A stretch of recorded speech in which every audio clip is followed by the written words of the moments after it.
मित्र प्यारे हाल मुरीदा कहना।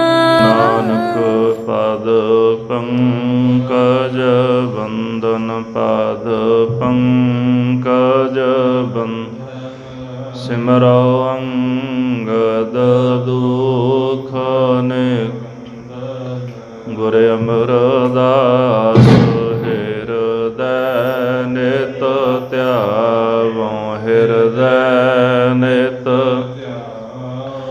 श्री गुरु रामदास गुण गा गुर अर्जन बिघ्न के नासक बिघ्न के हर गोबिंद शुभ सुमत पर का श्री हर राय नमो कार जोरी नमो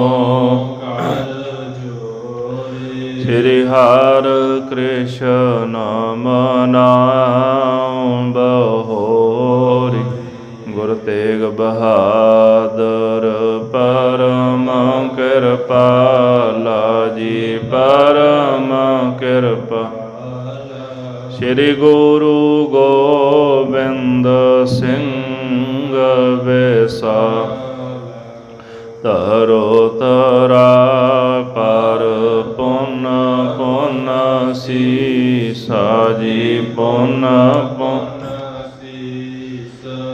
बंदों बार बार जगदीश एक ओंकार सतगुरु तेह प्रसाद सच हो। वाहिगुरु जी की फतेह है विघ्न विनाशन। वाहिगुरु जी की फतेह है विघ्न विनाशन सोए।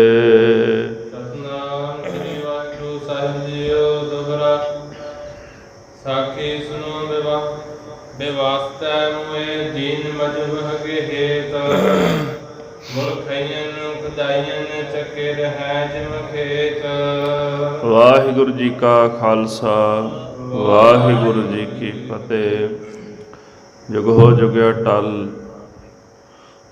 चबर छतर तख्त के मालक साहिबे कमाल सतगुरु धन धन श्री गुरु ग्रंथ साहिब जी महाराज सतगुरां दे पावन मुबारक चरणों कमलों पास जड़ बैठी गुरु सरूप गुरु खालसा साध संगत जी आप सर्वा संगतां लड़ीवार गुरु का इतिहास सरवण करन वास्ते गुरु दरबार की हाज़री भर रहे हो। कल दे प्रकरणा विच सरवण कीता सी चमुंडा नगर विच और कौर नंगल नगर विच रहन वाले जिहड़े कुछ सिख ने जदों भारी संकट का समा पिया तो अपना समा वो कट्टन लगे बतीत करन लगे ने। उन्हां इलाकिਆਂ ਦੇ ਵਿੱਚ जिथे उन्हां दे रिश्तेदार रहिंदे साख संबंधी रहिंदे ने उन्हां कोल उन्हां दे परिवार जाके दिन कटदे ते ਸਿੰਘ दिन वेले जंगलों विच झाड़ियां विच रह के ते रात नूं पिंडां विच वापस मुड़ आउंदे सन। उत्थों दे कलाल मुसलमान ते सखी सरवरीए उन्हां ने सलाह कर लई भी आपां क्यों ना ਸਿੰਘਾਂ नूं मरवा दईए ते तुरकां कोल जाके जिहड़ी ज़मीन है वो ज़मीन अपने नाम लिखवा लईए ते दूसरा बीबियां दा गर्भछेद करा दईए ताकि इन्हां दी संतान ना बचे कोई दावा करन वाला ना बचे। इस तरह इकट्ठे होकर के लाहौर चले गए। तुरकां दे नाल गलबात कीती इन्हां ने ਦੋ ਸ਼ਰਤਾਂ ਰੱਖੀਆਂ ਵੀ ਗਰਭ ਛੇਦ ਕਰ ਦਿਓ ਤੇ ਦੂਸਰਾ ਸਿੰਘਾਂ ਦੀ ਜ਼ਮੀਨ ਸਾਨੂੰ ਲਿਖ ਦਿਓ, ਅਸੀਂ ਤੁਹਾਡੀ ਮਦਦ ਕਰਾਂਗੇ। ਜੋ ਇਹਨਾਂ ਨੇ ਆਖਿਆ ਤੁਰਕ ਮੰਨ ਗਏ। ਉਹ ਇਹੀ ਚਾਹੁੰਦੇ ਸਨ। ਅਖੀਰ ਇੱਥੋਂ ਦੇ ਲੋਕ ਸੂਹੀਏ ਬਣ ਗਏ ਪਿੰਡਾਂ ਦੇ। ਜਿੱਥੇ ਕੋਈ ਸਿੰਘ ਮਿਲਦਾ ਤੇ ਖਬਰ ਪਹੁੰਚਾ ਦਿੰਦੇ ਸਨ। ਇੱਕ ਰਾਤ ਸਿੰਘਾਂ ਨੇ ਇਕੱਠ ਕੀਤਾ। ਉੱਥੋਂ ਦਾ ਇੱਕ ਸੁਲਤਾਨੀਆ ਉਹਨੇ ਸੂਹ ਪਹੁੰਚਾ ਦਿੱਤੀ ਲਾਹੌਰ। ਉੱਥੋਂ ਫੌਜ ਚੜ੍ਹ ਕੇ ਆ ਗਈ।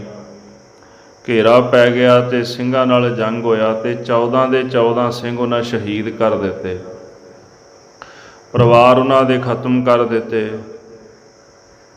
ਉਸ ਪਿੰਡ ਦਾ ਰਹਿਣ ਵਾਲਾ ਇੱਕ ਸਿੰਘ ਜਿਹਦਾ ਨਾਮ ਸਾਹਿਬ ਸਿੰਘ ਸੀ, ਉਹ ਕਿਤੇ ਨਗਰ ਤੋਂ ਬਾਹਰ ਗਿਆ ਸੀ, ਉਹ ਬਚ ਗਿਆ।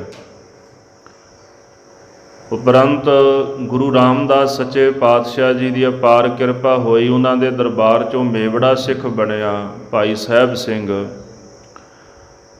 ਦਿਗਵਿਜੈ ਦੀ ਉਹਨੇ ਪ੍ਰਾਪਤੀ ਕੀਤੀ, ਬੜੀਆਂ ਬਖਸ਼ਿਸ਼ਾਂ ਮਿਲੀਆਂ। ਉਹਨਾਂ ਦੇ ਅੱਗੋਂ ਪੁੱਤ ਪੋਤਰਿਆਂ ਨੇ ਇਹਨਾਂ ਲੋਕਾਂ ਕੋਲੋਂ ਆਪਣੀ ਜ਼ਮੀਨ ਜਾਇਦਾਦ ਖੋਹ ਲਈ ਬਦਲਾ ਲਿਆ ਜੋ ਇਹਨਾਂ ਨੇ ਕੀਤਾ ਸੀ। ਸੋ ਇਹੋ ਜਿਹਾ ਪੰਥ 'ਤੇ ਭਾਰੀ ਸਮਾਂ ਆਣ ਪਹੁੰਚਿਆ। ਸਿੰਘ ਲਾਚਾਰ ਹੋ ਗਏ, ਜੰਗਲਾਂ ਬੇਲਿਆਂ ਵਿੱਚ, ਖੂਹਾਂ ਖੱਡਾਂ ਵਿੱਚ ਰਹਿਣ 'ਤੇ ਮਜਬੂਰ ਹੋ ਗਏ ਨੇ ਤੇ ਬੜਾ ਔਖਾ ਸਮਾਂ ਸੀ। ਕੁਝ ਸਮਾਂ ਤੁਰਕ ਵੀ ਸਿੰਘਾਂ ਦੇ ਨਾਲ ਸਿੰਘਾਂ ਦੀ ਖੁਸ਼ਾਮਦੀ ਕਰਦੇ ਰਹੇ, ਮਾਇਆ ਆਦਿਕ ਉਹਨਾਂ ਨੂੰ ਦਿੰਦੇ ਰਹੇ ਤੇ ਸਿੰਘ ਸਿਆਣੇ ਵੀ ਸਨ। ਉਹਨਾਂ ਨੇ ਇਹੀ ਯਤਨ ਕੀਤਾ ਵੀ ਇਹਨਾਂ ਤੋਂ ਦੂਰ ਹੀ ਰਹੀਏ। ਜਿਹੜੇ ਤੁਰਕ ਨੇ ਕਿਸੇ ਜਗ੍ਹਾ 'ਤੇ ਉਹ ਇੱਕ ਜਗ੍ਹਾ 'ਤੇ ਟਿਕ ਨਹੀਂ ਸਨ ਬਹਿੰਦੇ ਤੇ ਤੁਰਦੇ ਹੀ ਰਹਿੰਦੇ ਸਨ ਤਤ ਖਾਲਸਾ ਵਾਲੇ। ਆਓ ਅਗਲੇ ਪ੍ਰਕਰਨ ਸਰਵਣ ਕਰੀਏ। ਮਨ ਬਿਰਤੀਆਂ ਇਕਾਗਰ ਕਰਨ ਵਾਸਤੇ ਸਰਬੱਤ ਸੰਗਤਾਂ ਜਪੋ ਜੀ। ਸਤਨਾਮ ਸ੍ਰੀ ਵਾਹਿਗੁਰੂ ਸਾਹਿਬ। ਸਤਨਾਮ ਸ੍ਰੀ ਵਾਹਿਗੁਰੂ ਸਾਹਿਬ ਜੀਓ। ਸਾਖੀ ਸੁਨੋ ਬਿਵਾਸਤੈ ਮੂਏ ਦੀਨ ਮਜਬਰ ਕਹੇਤ। ਭਾਈ ਸਾਹਿਬ ਜੀ ਨੇ ਨਵਾਬ ਕਪੂਰ ਸਿੰਘ ਦੀ ਕਥਾ ਆਰੰਭ ਕੀਤੀ ਸੀ ਤੇ ਉਸ ਕਥਾ ਵਿੱਚ ਇੱਕ ਕਥਾ ਉਹਨਾਂ ਨੇ ਜੋੜੀ ਹੈ ਵੀ ਉਸ ਕਥਾ ਤੋਂ ਬਾਅਦ ਮੈਂ ਫਿਰ ਤੁਹਾਨੂੰ ਅਗਲੀ ਕਥਾ ਨਵਾਬ ਕਪੂਰ ਸਿੰਘ ਦੀ ਸੁਣਾਵਾਂਗਾ, ਜੋ ਆਪਾਂ ਕੱਲ੍ਹ ਦੇ ਦੀਵਾਨ ਵਿੱਚ ਥੋੜ੍ਹੀ ਜਿਹੀ ਕਥਾ ਸੁਣੀ ਸੀ ਨਵਾਬ ਕਪੂਰ ਸਿੰਘ ਦੀ। ਹੁਣ ਉਹਨਾਂ ਲੋਕਾਂ ਦੀ ਸਾਖੀ ਸੁਣੋ ਜਿਹੜੇ ਦੀਨ ਮਜ਼ਹਬ ਦੇ ਵਾਸਤੇ ਮੈਦਾਨੇ ਜੰਗ ਵਿੱਚ ਜੂਝ ਗਏ। ਉਹਨਾਂ ਨੇ ਆਪਣਾ ਆਪਸੀ ਰੰਜਸ ਦਾ ਜਿਹੜਾ ਜੰਗ ਸੀ ਉਹਨੂੰ ਵੀ ਦੀਨ ਮਜ਼ਹਬ ਦਾ ਜੰਗ ਬਣਾ ਕੇ ਤੇ ਸਿੰਘਾਂ ਦਾ ਕਤਲ ਕਰਨ ਦੀ ਬੜੀ ਵੱਡੀ ਵਿਉਂਤਬੰਦੀ ਉਹਨਾਂ ਨੇ ਬਣਾਈ ਹੈ। ਜਿੰਨੇ ਵੀ ਮੁਲਖਈਏ ਸਨ ਆਪਣੇ ਆਪ ਨੂੰ ਖੁਦਾ ਵਾਲੇ ਕਹਿੰਦੇ ਸਨ, ਆਖਦੇ ਸਨ ਵੀ ਇਹ ਜਿਹੜਾ ਧਰਮ, ਇਹ ਜਿਹੜਾ ਜੰਗ ਦੀਨ ਮਜ਼ਹਬ ਵਾਸਤੇ ਹੈ। ਇਸ ਪ੍ਰਕਾਰ ਉਹ ਜਿਸ ਤਰ੍ਹਾਂ ਮੈਦਾਨੇ ਜੰਗ ਵਿੱਚ ਆ ਖਲੋਤੇ, ਉਹਨਾਂ ਦੀ ਕਥਾ ਸੁਣੋ। ਜੋ ਪਈ ਸੋ ਸੁਨੋ ਤੁਮ ਨਾ ਕਹਾਣੀ। ਸੋ ਗੁਰਸਿੱਖੋ ਉਹਨਾਂ ਖੁਦਾਈਆਂ ਦੀ ਮੁਲਖਈਆਂ ਦੀ ਕਹਾਣੀ ਸੁਣੋ। ਜਿਵੇਂ ਖੁਦਾਈ ਨਿਆਨ ਬਿਹਾਨੀ। ਜਿਸ ਤਰ੍ਹਾਂ ਉਹਨਾਂ ਖੁਦਾਈਆਂ ਦੇ ਸਿਰ ਦੇ ਉੱਪਰ, ਖੁਦਾਈਆਂ ਸ਼ਬਦ ਭਾਈ ਸਾਹਿਬ ਨੇ ਵਰਤਿਆ ਵੀ ਖੁਦਾ ਵਾਲੇ ਜਿਹੜੇ ਦੀਨ ਮਜ਼ਹਬ ਦਾ ਜੰਗ ਸਮਝਦੇ ਸਨ ਆਪਸੀ ਰੰਜਸ ਨੂੰ, ਉਹਨਾਂ ਦੇ ਸਿਰ 'ਤੇ ਜਿਹੋ ਜਿਹਾ ਸੰਕਟ ਵਾਲਾ ਸਮਾਂ ਬਤੀਤ ਹੋਇਆ ਉਹ ਸੁਣੋ। ਅਸਲਮ ਖਾਂ ਤੱਕ ਬੜੇ ਲਾਹੌਰ। ਸਿੰਘਾਂ ਨੂੰ ਮਾਰਦਾ ਮਾਰਦਾ ਅਸਲਮ ਖਾਂ ਥੱਕ ਕੇ ਲਾਹੌਰ ਜਾ ਵੜਿਆ। ਉਹਦੇ ਪੱਲੇ ਕੱਖ ਨਾ ਰਿਹਾ ਤੇ ਨਾ ਹੀ ਸਿੰਘਾਂ ਨੇ ਉਹਨੂੰ ਕਦੇ ਟਿਕਣ ਬੈਠਣ ਦਿੱਤਾ ਹੈ। ਉਹਦਾ ਸਾਰਾ ਮੁਲਕ ਹੀ ਚੌੜ ਹੋ ਗਿਆ।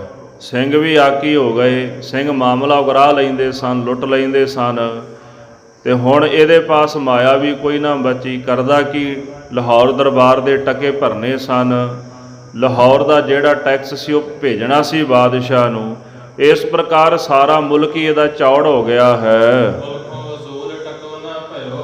ਇਹਨੇ ਯਤਨ ਤਾਂ ਬੜਾ ਕੀਤਾ ਵੀ ਟਕੇ ਆਪਣੇ ਮੁਲਕ ਵਿੱਚੋਂ ਮੈਂ ਵਸੂਲ ਲਵਾਂ, ਪਰ ਵਸੂਲ ਨਹੀਂ ਸਕਿਆ। ਕਾਰਨ ਇਹ ਸੀ ਕਿ ਇਹਦਾ ਮੁਲਕ ਖਾਲਸੇ ਨੇ ਲੁੱਟ ਲਿਆ ਸਾਰਾ। ਜਦੋਂ ਮੁਲਕ ਹੀ ਇੱਕ ਉਜਾੜ ਦਿੱਤਾ ਗਿਆ ਤੇ ਟਕੇ ਕਿੱਥੋਂ ਉਥੋਂ ਵਸੂਲ ਹੋਣੇ ਸਨ। ਬਿਨਾਂ ਟਕੇ ਉਸ ਫੌਜ ਛੱਡ ਗਈ। ਹੁਣ ਜੇ ਟਕੇ ਨਾ ਹੋਣਗੇ ਤੇ ਫੌਜ ਕਿੱਥੋਂ ਰਹੇਗੀ? ਫੌਜ ਨੂੰ ਤਨਖਾਹ ਵੀ ਤਾਂ ਟੈਕਸ ਵਾਲੀ ਮਾਇਆ ਵਿੱਚੋਂ ਦੇਣੀ ਹੈ। ਹੁਣ ਟਕਿਆਂ ਤੋਂ ਬਿਨਾਂ, ਉਗਰਾਹੀ ਤੋਂ ਬਿਨਾਂ ਇਹਦੀ ਫੌਜ ਵੀ ਇਹਨੂੰ ਛੱਡ ਗਈ ਹੈ। ਫੌਜ ਬਿਨਾਂ ਕਹੋ ਕਿਨ ਦਰਦ ਲਈ। ਜੇ ਫੌਜ ਨਾ ਹੋਵੇ ਤੇ ਫੌਜ ਤੋਂ ਬਿਨਾਂ ਧਨ ਵੀ ਨਹੀਂ ਮਿਲਦਾ। ਫੌਜ ਹੋਵੇਗੀ ਤੇ ਤਾਂ ਹੀ ਫੌਜ ਜਾ ਕੇ ਉਗਰਾਹੀ ਕਰੇਗੀ, ਮਾਮਲਾ ਉਗਰਾਏਗੀ। ਫੌਜ ਵੀ ਛੱਡ ਗਈ ਤੇ ਫਿਰ ਧਨ ਜਿਹੜਾ ਹੈ ਉਹ ਕਿੱਥੋਂ ਪ੍ਰਾਪਤ ਹੋਵੇਗਾ? ਬਿਨਾਂ ਦਰਦ ਹੈ ਮਿੱਤਰ ਨ ਸ਼ਾਹੋ। ਹੁਣ ਜੇ ਧਨ ਨਹੀਂ ਤੇ ਧਨ ਤੋਂ ਬਿਨਾਂ ਸਮੇਂ ਦਾ ਬਾਦਸ਼ਾਹ ਵੀ ਮਿੱਤਰ ਨਹੀਂ ਬਣਦਾ। ਦਰਬੇ ਆਵਨ ਤੋਂ ਮੁਲਕ ਹੀ ਰਾਹੋ। ਮਾਇਆ ਆਉਣ ਦਾ ਇੱਕੋ ਹੀ ਰਸਤਾ ਸੀ, ਮੁਲਕ। ਭਾਵ ਮੁਲਕ ਦੇ ਵਿੱਚੋਂ ਮਾਮਲਾ ਉਗਰਾਉਣਾ, ਟੈਕਸ ਇਕੱਠਾ ਕਰਨਾ, ਇਹੀ ਰਸਤਾ ਸੀ। ਪਰ ਜਦੋਂ ਮੁਲਕ ਹੀ ਉਜੜ ਗਿਆ ਤੇ ਫਿਰ ਟੈਕਸ ਮਾਮਲਾ ਕਿੱਥੋਂ ਉਗਰਾਉਣਾ ਸੀ? ਪ੍ਰਥਮ ਬੰਦੇ ਕਿਉ ਮੁਲਕ ਖੁਆਰ। ਸਭ ਤੋਂ ਪਹਿਲਾਂ ਬਾਬਾ ਬੰਦਾ ਸਿੰਘ ਬਹਾਦਰ ਨੇ ਸਾਰਾ ਮੁਲਕ ਖੁਆਰ ਕਰ ਦਿੱਤਾ ਸੀ। ਖਾਲਸਾ ਹੋਰ ਦੇਵ ਉਜਾਰ। ਉਸ ਤੋਂ ਬਾਅਦ ਗੁਰੂ ਕੇ ਖਾਲਸੇ ਨੇ ਸਾਰਾ ਮੁਲਕ ਉਜਾੜ ਦਿੱਤਾ। ਭਾਵ ਜਿਤਨੇ ਵੀ ਤੁਰਕ ਸਨ ਇੱਕ ਖੂੰਜੇ ਲਾ ਦਿੱਤੇ ਹਨ। ਜਿਹਦਾ ਟੱਕੇ ਦਿੱਲੀ ਕੇ ਸ਼ਾਹੇ। ਜਿਹੜਾ ਲਾਹੌਰ ਦਾ ਨਵਾਬ ਦਾ ਟੈਕਸ ਬਣਦਾ ਸੀ, ਸਾਲਾਨਾ ਮਾਮਲਾ ਬਣਦਾ ਸੀ, ਇਹ ਭਰ ਨਾ ਸਕਿਆ। ਹੁਣ ਮਾਮਲਾ ਨਾ ਭਰਨ ਦੀ ਇੱਕ ਸੂਰਤ ਹੈ ਵੀ ਜੇ ਤੁਸੀਂ ਮਾਮਲਾ ਨਹੀਂ ਭਰਦੇ, ਇਹਦਾ ਮਤਲਬ ਵੀ ਤੁਸੀਂ ਸਰਕਾਰ ਤੋਂ ਆਕੀ ਹੋ ਗਏ, ਬਾਗੀ ਹੋ ਗਏ, ਤੁਸੀਂ ਉਹਨਾਂ ਦੀ ਅਧੀਨਗੀ ਨਹੀਂ ਮੰਨਦੇ। ਲਾਹੌਰ ਦਾ ਨਵਾਬ ਅਸਲਮ ਖਾਨ ਜਿਹੜਾ ਸੀਗਾ, ਉਹ ਦਿੱਲੀ ਦਰਬਾਰ ਵਿੱਚ ਟੈਕਸ ਨਹੀਂ ਸੀ ਭਰ ਸਕਿਆ। ਉਸਨੇ ਭੇਜੀ ਤਲਬ ਚੜਾਏ। ਉਹਨੇ ਇੱਕ ਫੌਜੀ ਦਸਤਾ ਭੇਜ ਦਿੱਤਾ ਜਿਨ੍ਹਾਂ ਦਾ ਕੰਮ ਸੀ ਕਿ ਜਿਹੜੇ ਟੈਕਸ ਨਹੀਂ ਸਨ ਦਿੰਦੇ ਉਹਨਾਂ ਕੋਲੋਂ ਜਾ ਕੇ ਮਾਮਲਾ ਉਗਰਾਉਣਾ। ਇਹ ਜਿਹੜੀ ਫੌਜੀ ਦਸਤ ਜਿਹੜਾ ਹੈ ਇਸ ਤਰ੍ਹਾਂ ਦਿੱਲੀ ਤੋਂ ਲਾਹੌਰ ਵੱਲ ਨੂੰ ਚੱਲ ਪਿਆ। ਸਮੇਂ ਦੇ ਬਾਦਸ਼ਾਹ ਨੇ ਇੱਧਰ ਲਾਹੌਰ ਵੱਲ ਇਹਨਾਂ ਨੂੰ ਭੇਜ ਦਿੱਤਾ ਹੈ। ਖਾਸ ਕੀ 1000। ਫੌਜ ਦੇ ਵਿੱਚੋਂ ਖਾਸ ਜਿਹੜੇ ਫੌਜੀ ਸਨ, ਸਿਪਾਹੀ ਸਨ, ਉਹਨਾਂ ਨੂੰ ਚਿਣ ਕੇ ਤੇ ਤਕਰੀਬਨ 1000 ਸਿਪਾਹੀਆਂ ਦਾ ਜਿਹੜਾ ਜਥਾ ਭੇਜਿਆ ਹੈ। ਉਸ ਜਥੇ ਦੇ ਵਿੱਚ 2 ਪਠਾਨ ਸਰਦਾਰ ਸਨ।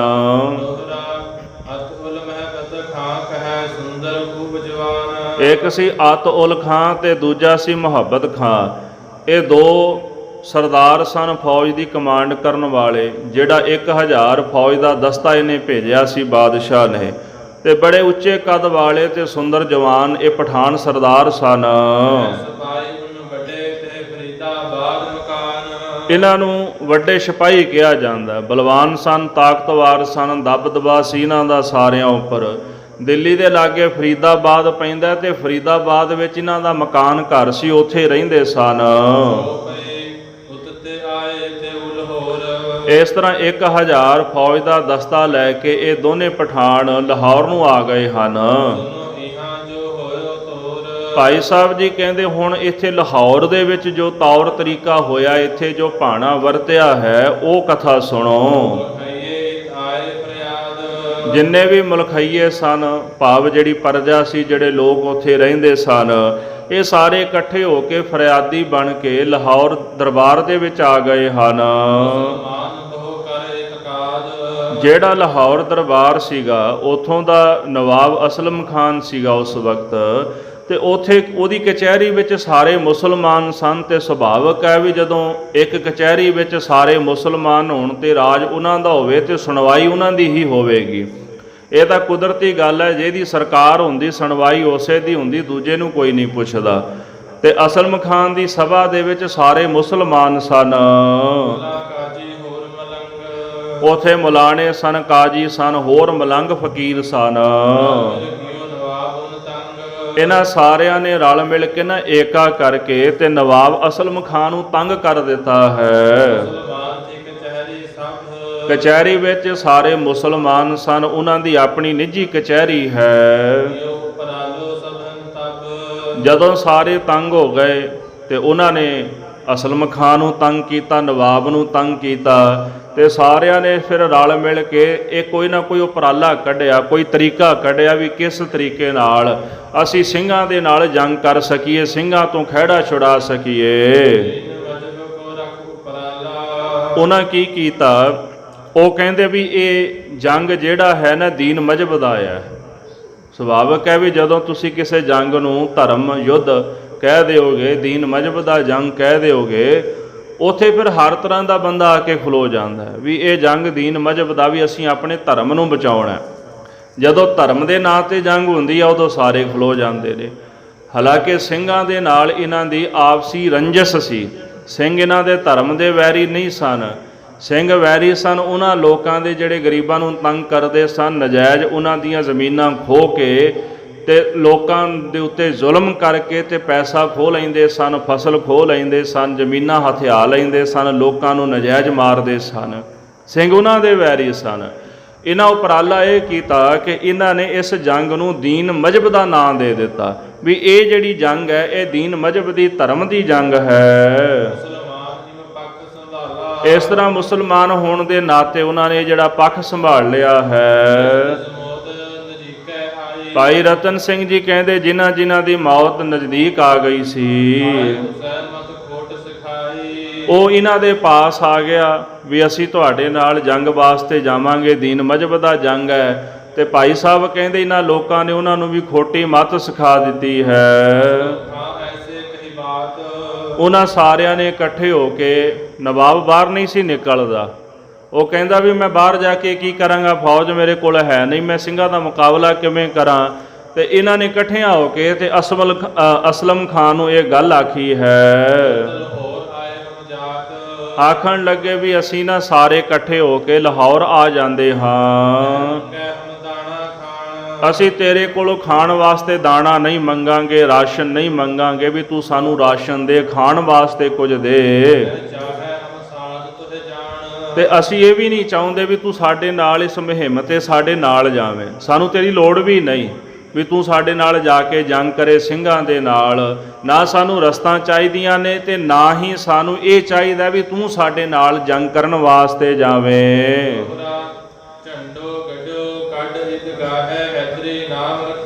ਬਸ ਅਸੀਂ ਲਾਹੌਰ ਆਉਣਾ ਚਾਹੁੰਦੇ ਹਾਂ ਤੇ ਇੱਥੇ ਅਸੀਂ ਦੀਨ ਮਜ਼ਹਬ ਦੇ ਜੰਗ ਦਾ ਐਲਾਨ ਕਰਨਾ ਚਾਹੁੰਦੇ ਹਾਂ, ਸਾਨੂੰ ਤੇਰੀ ਮਦਦ ਇੰਨੀ ਕੀ ਚਾਹੀਦੀ ਹੈ। ਇਸ ਤਰ੍ਹਾਂ ਅਸਲਮ ਖਾਨ ਦਾ ਹੁਕਮ ਪ੍ਰਾਪਤ ਕਰਕੇ ਇਹ ਸਾਰੇ ਲਾਹੌਰ ਦੇ ਵਿੱਚ ਇਕੱਠੇ ਹੋ ਗਏ ਤੇ ਈਦਗਾਹ ਜਿਹੜੀ ਜਗ੍ਹਾ ਸੀ ਉੱਥੇ ਲਿਆ ਕੇ ਇਹਨਾਂ ਨੇ ਹੈਦਰੀ ਝੰਡਾ ਗੱਡ ਦਿੱਤਾ। ਹਰੇ ਰੰਗ ਦਾ ਜਿਹੜਾ ਝੰਡਾ ਹੁੰਦਾ ਇਹਨਾਂ ਦਾ, ਉਹ ਹੈਦਰੀ ਝੰਡਾ ਉਹਨਾਂ ਨੇ ਉੱਥੇ ਮੈਦਾਨ ਵਿੱਚ ਗੱਡ ਦਿੱਤਾ ਹੈ। ਜਿਹੜਾ ਜਿਹੜਾ ਆਪਣੇ ਦੀਨ ਉੱਪਰ ਕਾਇਮ ਹੈ ਤੇ ਆਪਣੇ ਧਰਮ ਵਾਸਤੇ ਜੂਝਣਾ ਚਾਹੁੰਦਾ ਹੈ ਉਹ ਸਾਡੇ ਨਾਲ ਇੱਥੇ ਆ ਕੇ ਰਲ ਜਾਏ। ਝੰਡਾ ਮਤਲਬ ਦਾ ਗੱਡਣ ਦਾ ਮਤਲਬ ਇਹ ਸੀ ਵੀ ਸਾਰੇ ਇਸ ਝੰਡੇ ਹੇਠਾਂ ਆ ਜਾਓ, ਏਕਤਾ ਕਰ ਲਓ, ਆਪਾਂ ਇਕੱਠੇ ਹੋ ਕੇ ਜੰਗ ਕਰਾਂਗੇ। ਗੱਲ ਪਰੇ ਖੁਦਾਈ ਨਕਾਨ ਵੱਧ ਵੱਧ ਲੱਖ ਭੋ ਜਾ ਖੜੇ। ਜਿਹੜੇ ਧਰਮ ਨੂੰ ਮੰਨਣ ਵਾਲੇ ਲੋਕ ਸਨ, ਜਦੋਂ ਉਹਨਾਂ ਦੇ ਕੰਨ ਵਿੱਚ ਇਹ ਗੱਲ ਪੈ ਗਈ ਵੀ ਦੀਨ ਮਜ਼ਹਬ ਦਾ ਜੰਗ ਸ਼ੁਰੂ ਹੋਣ ਲੱਗਾ, ਉਹ ਸਾਰੇ ਜਾਣੇ ਲੱਕਾਂ ਬੰਨ੍ਹ ਕੇ ਕਮਰ ਕੱਸੇ ਕਰਕੇ ਤਿਆਰ ਬਰ ਤਿਆਰ ਹੋ ਕੇ ਲਾਹੌਰ ਆ ਗਏ ਹਨ।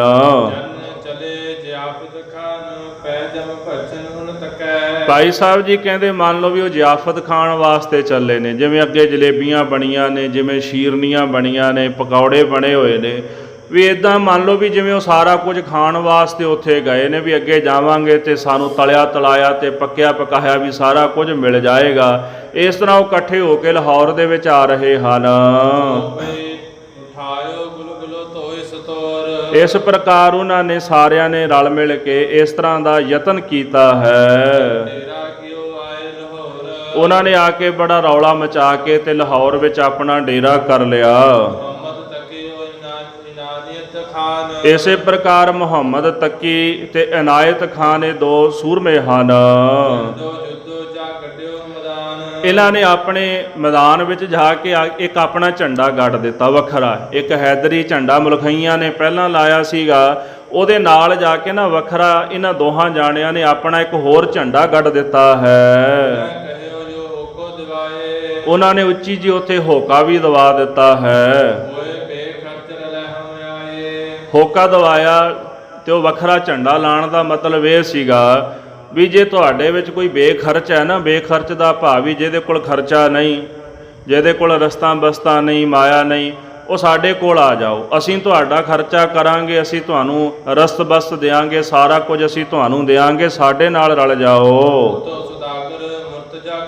ਇੱਕ ਮੁਰਤਜ਼ਾ ਖਾਨ ਨਾਮ ਦਾ ਬੜਾ ਵੱਡਾ ਸੌਦਾਗਰ ਹੈ। ਲਿਓ ਸਿੰਘਨ ਮਾਰਨ ਸਵਾਬੇ ਜਾਨ। ਉਹਨੇ ਵੀ ਵੇਖਿਆ ਵੀ ਚੰਗਾ ਸਬੱਬ ਬਣਿਆ ਸਿੰਘਾਂ ਨੂੰ ਮਾਰਨ ਦਾ, ਉਹ ਵੀ ਆ ਕੇ ਤੇ ਉਹਨਾਂ ਦੇ ਨਾਲ ਰਲ ਗਿਆ ਹੈ। ਹੋਰ ਲਿਓ ਹਾਜੀ ਬੇਗ ਮੁਗਲ। ਹਾਜੀ ਬੇਗ ਨਾਮ ਦਾ ਇੱਕ ਮੁਗਲ ਹੈ, ਉਹ ਵੀ ਆ ਕੇ ਇਹਨਾਂ ਦੇ ਨਾਲ ਰਲ ਗਿਆ। ਮੁਹੰਮਦ ਮੁੱਲਾ ਚੁਗਲ। ਤੇ ਬਹੁਤ ਵੱਡਾ ਇੱਕ ਚੁਗਲ ਸੀਗਾ ਮੁਲਾਣਾ, ਜਿਹਨੂੰ ਪੀਰ ਮੁਹੰਮਦ ਕਹਿੰਦੇ ਨੇ, ਉਹ ਵੀ ਇਹਨਾਂ ਦੇ ਨਾਲ ਰਲ ਗਿਆ।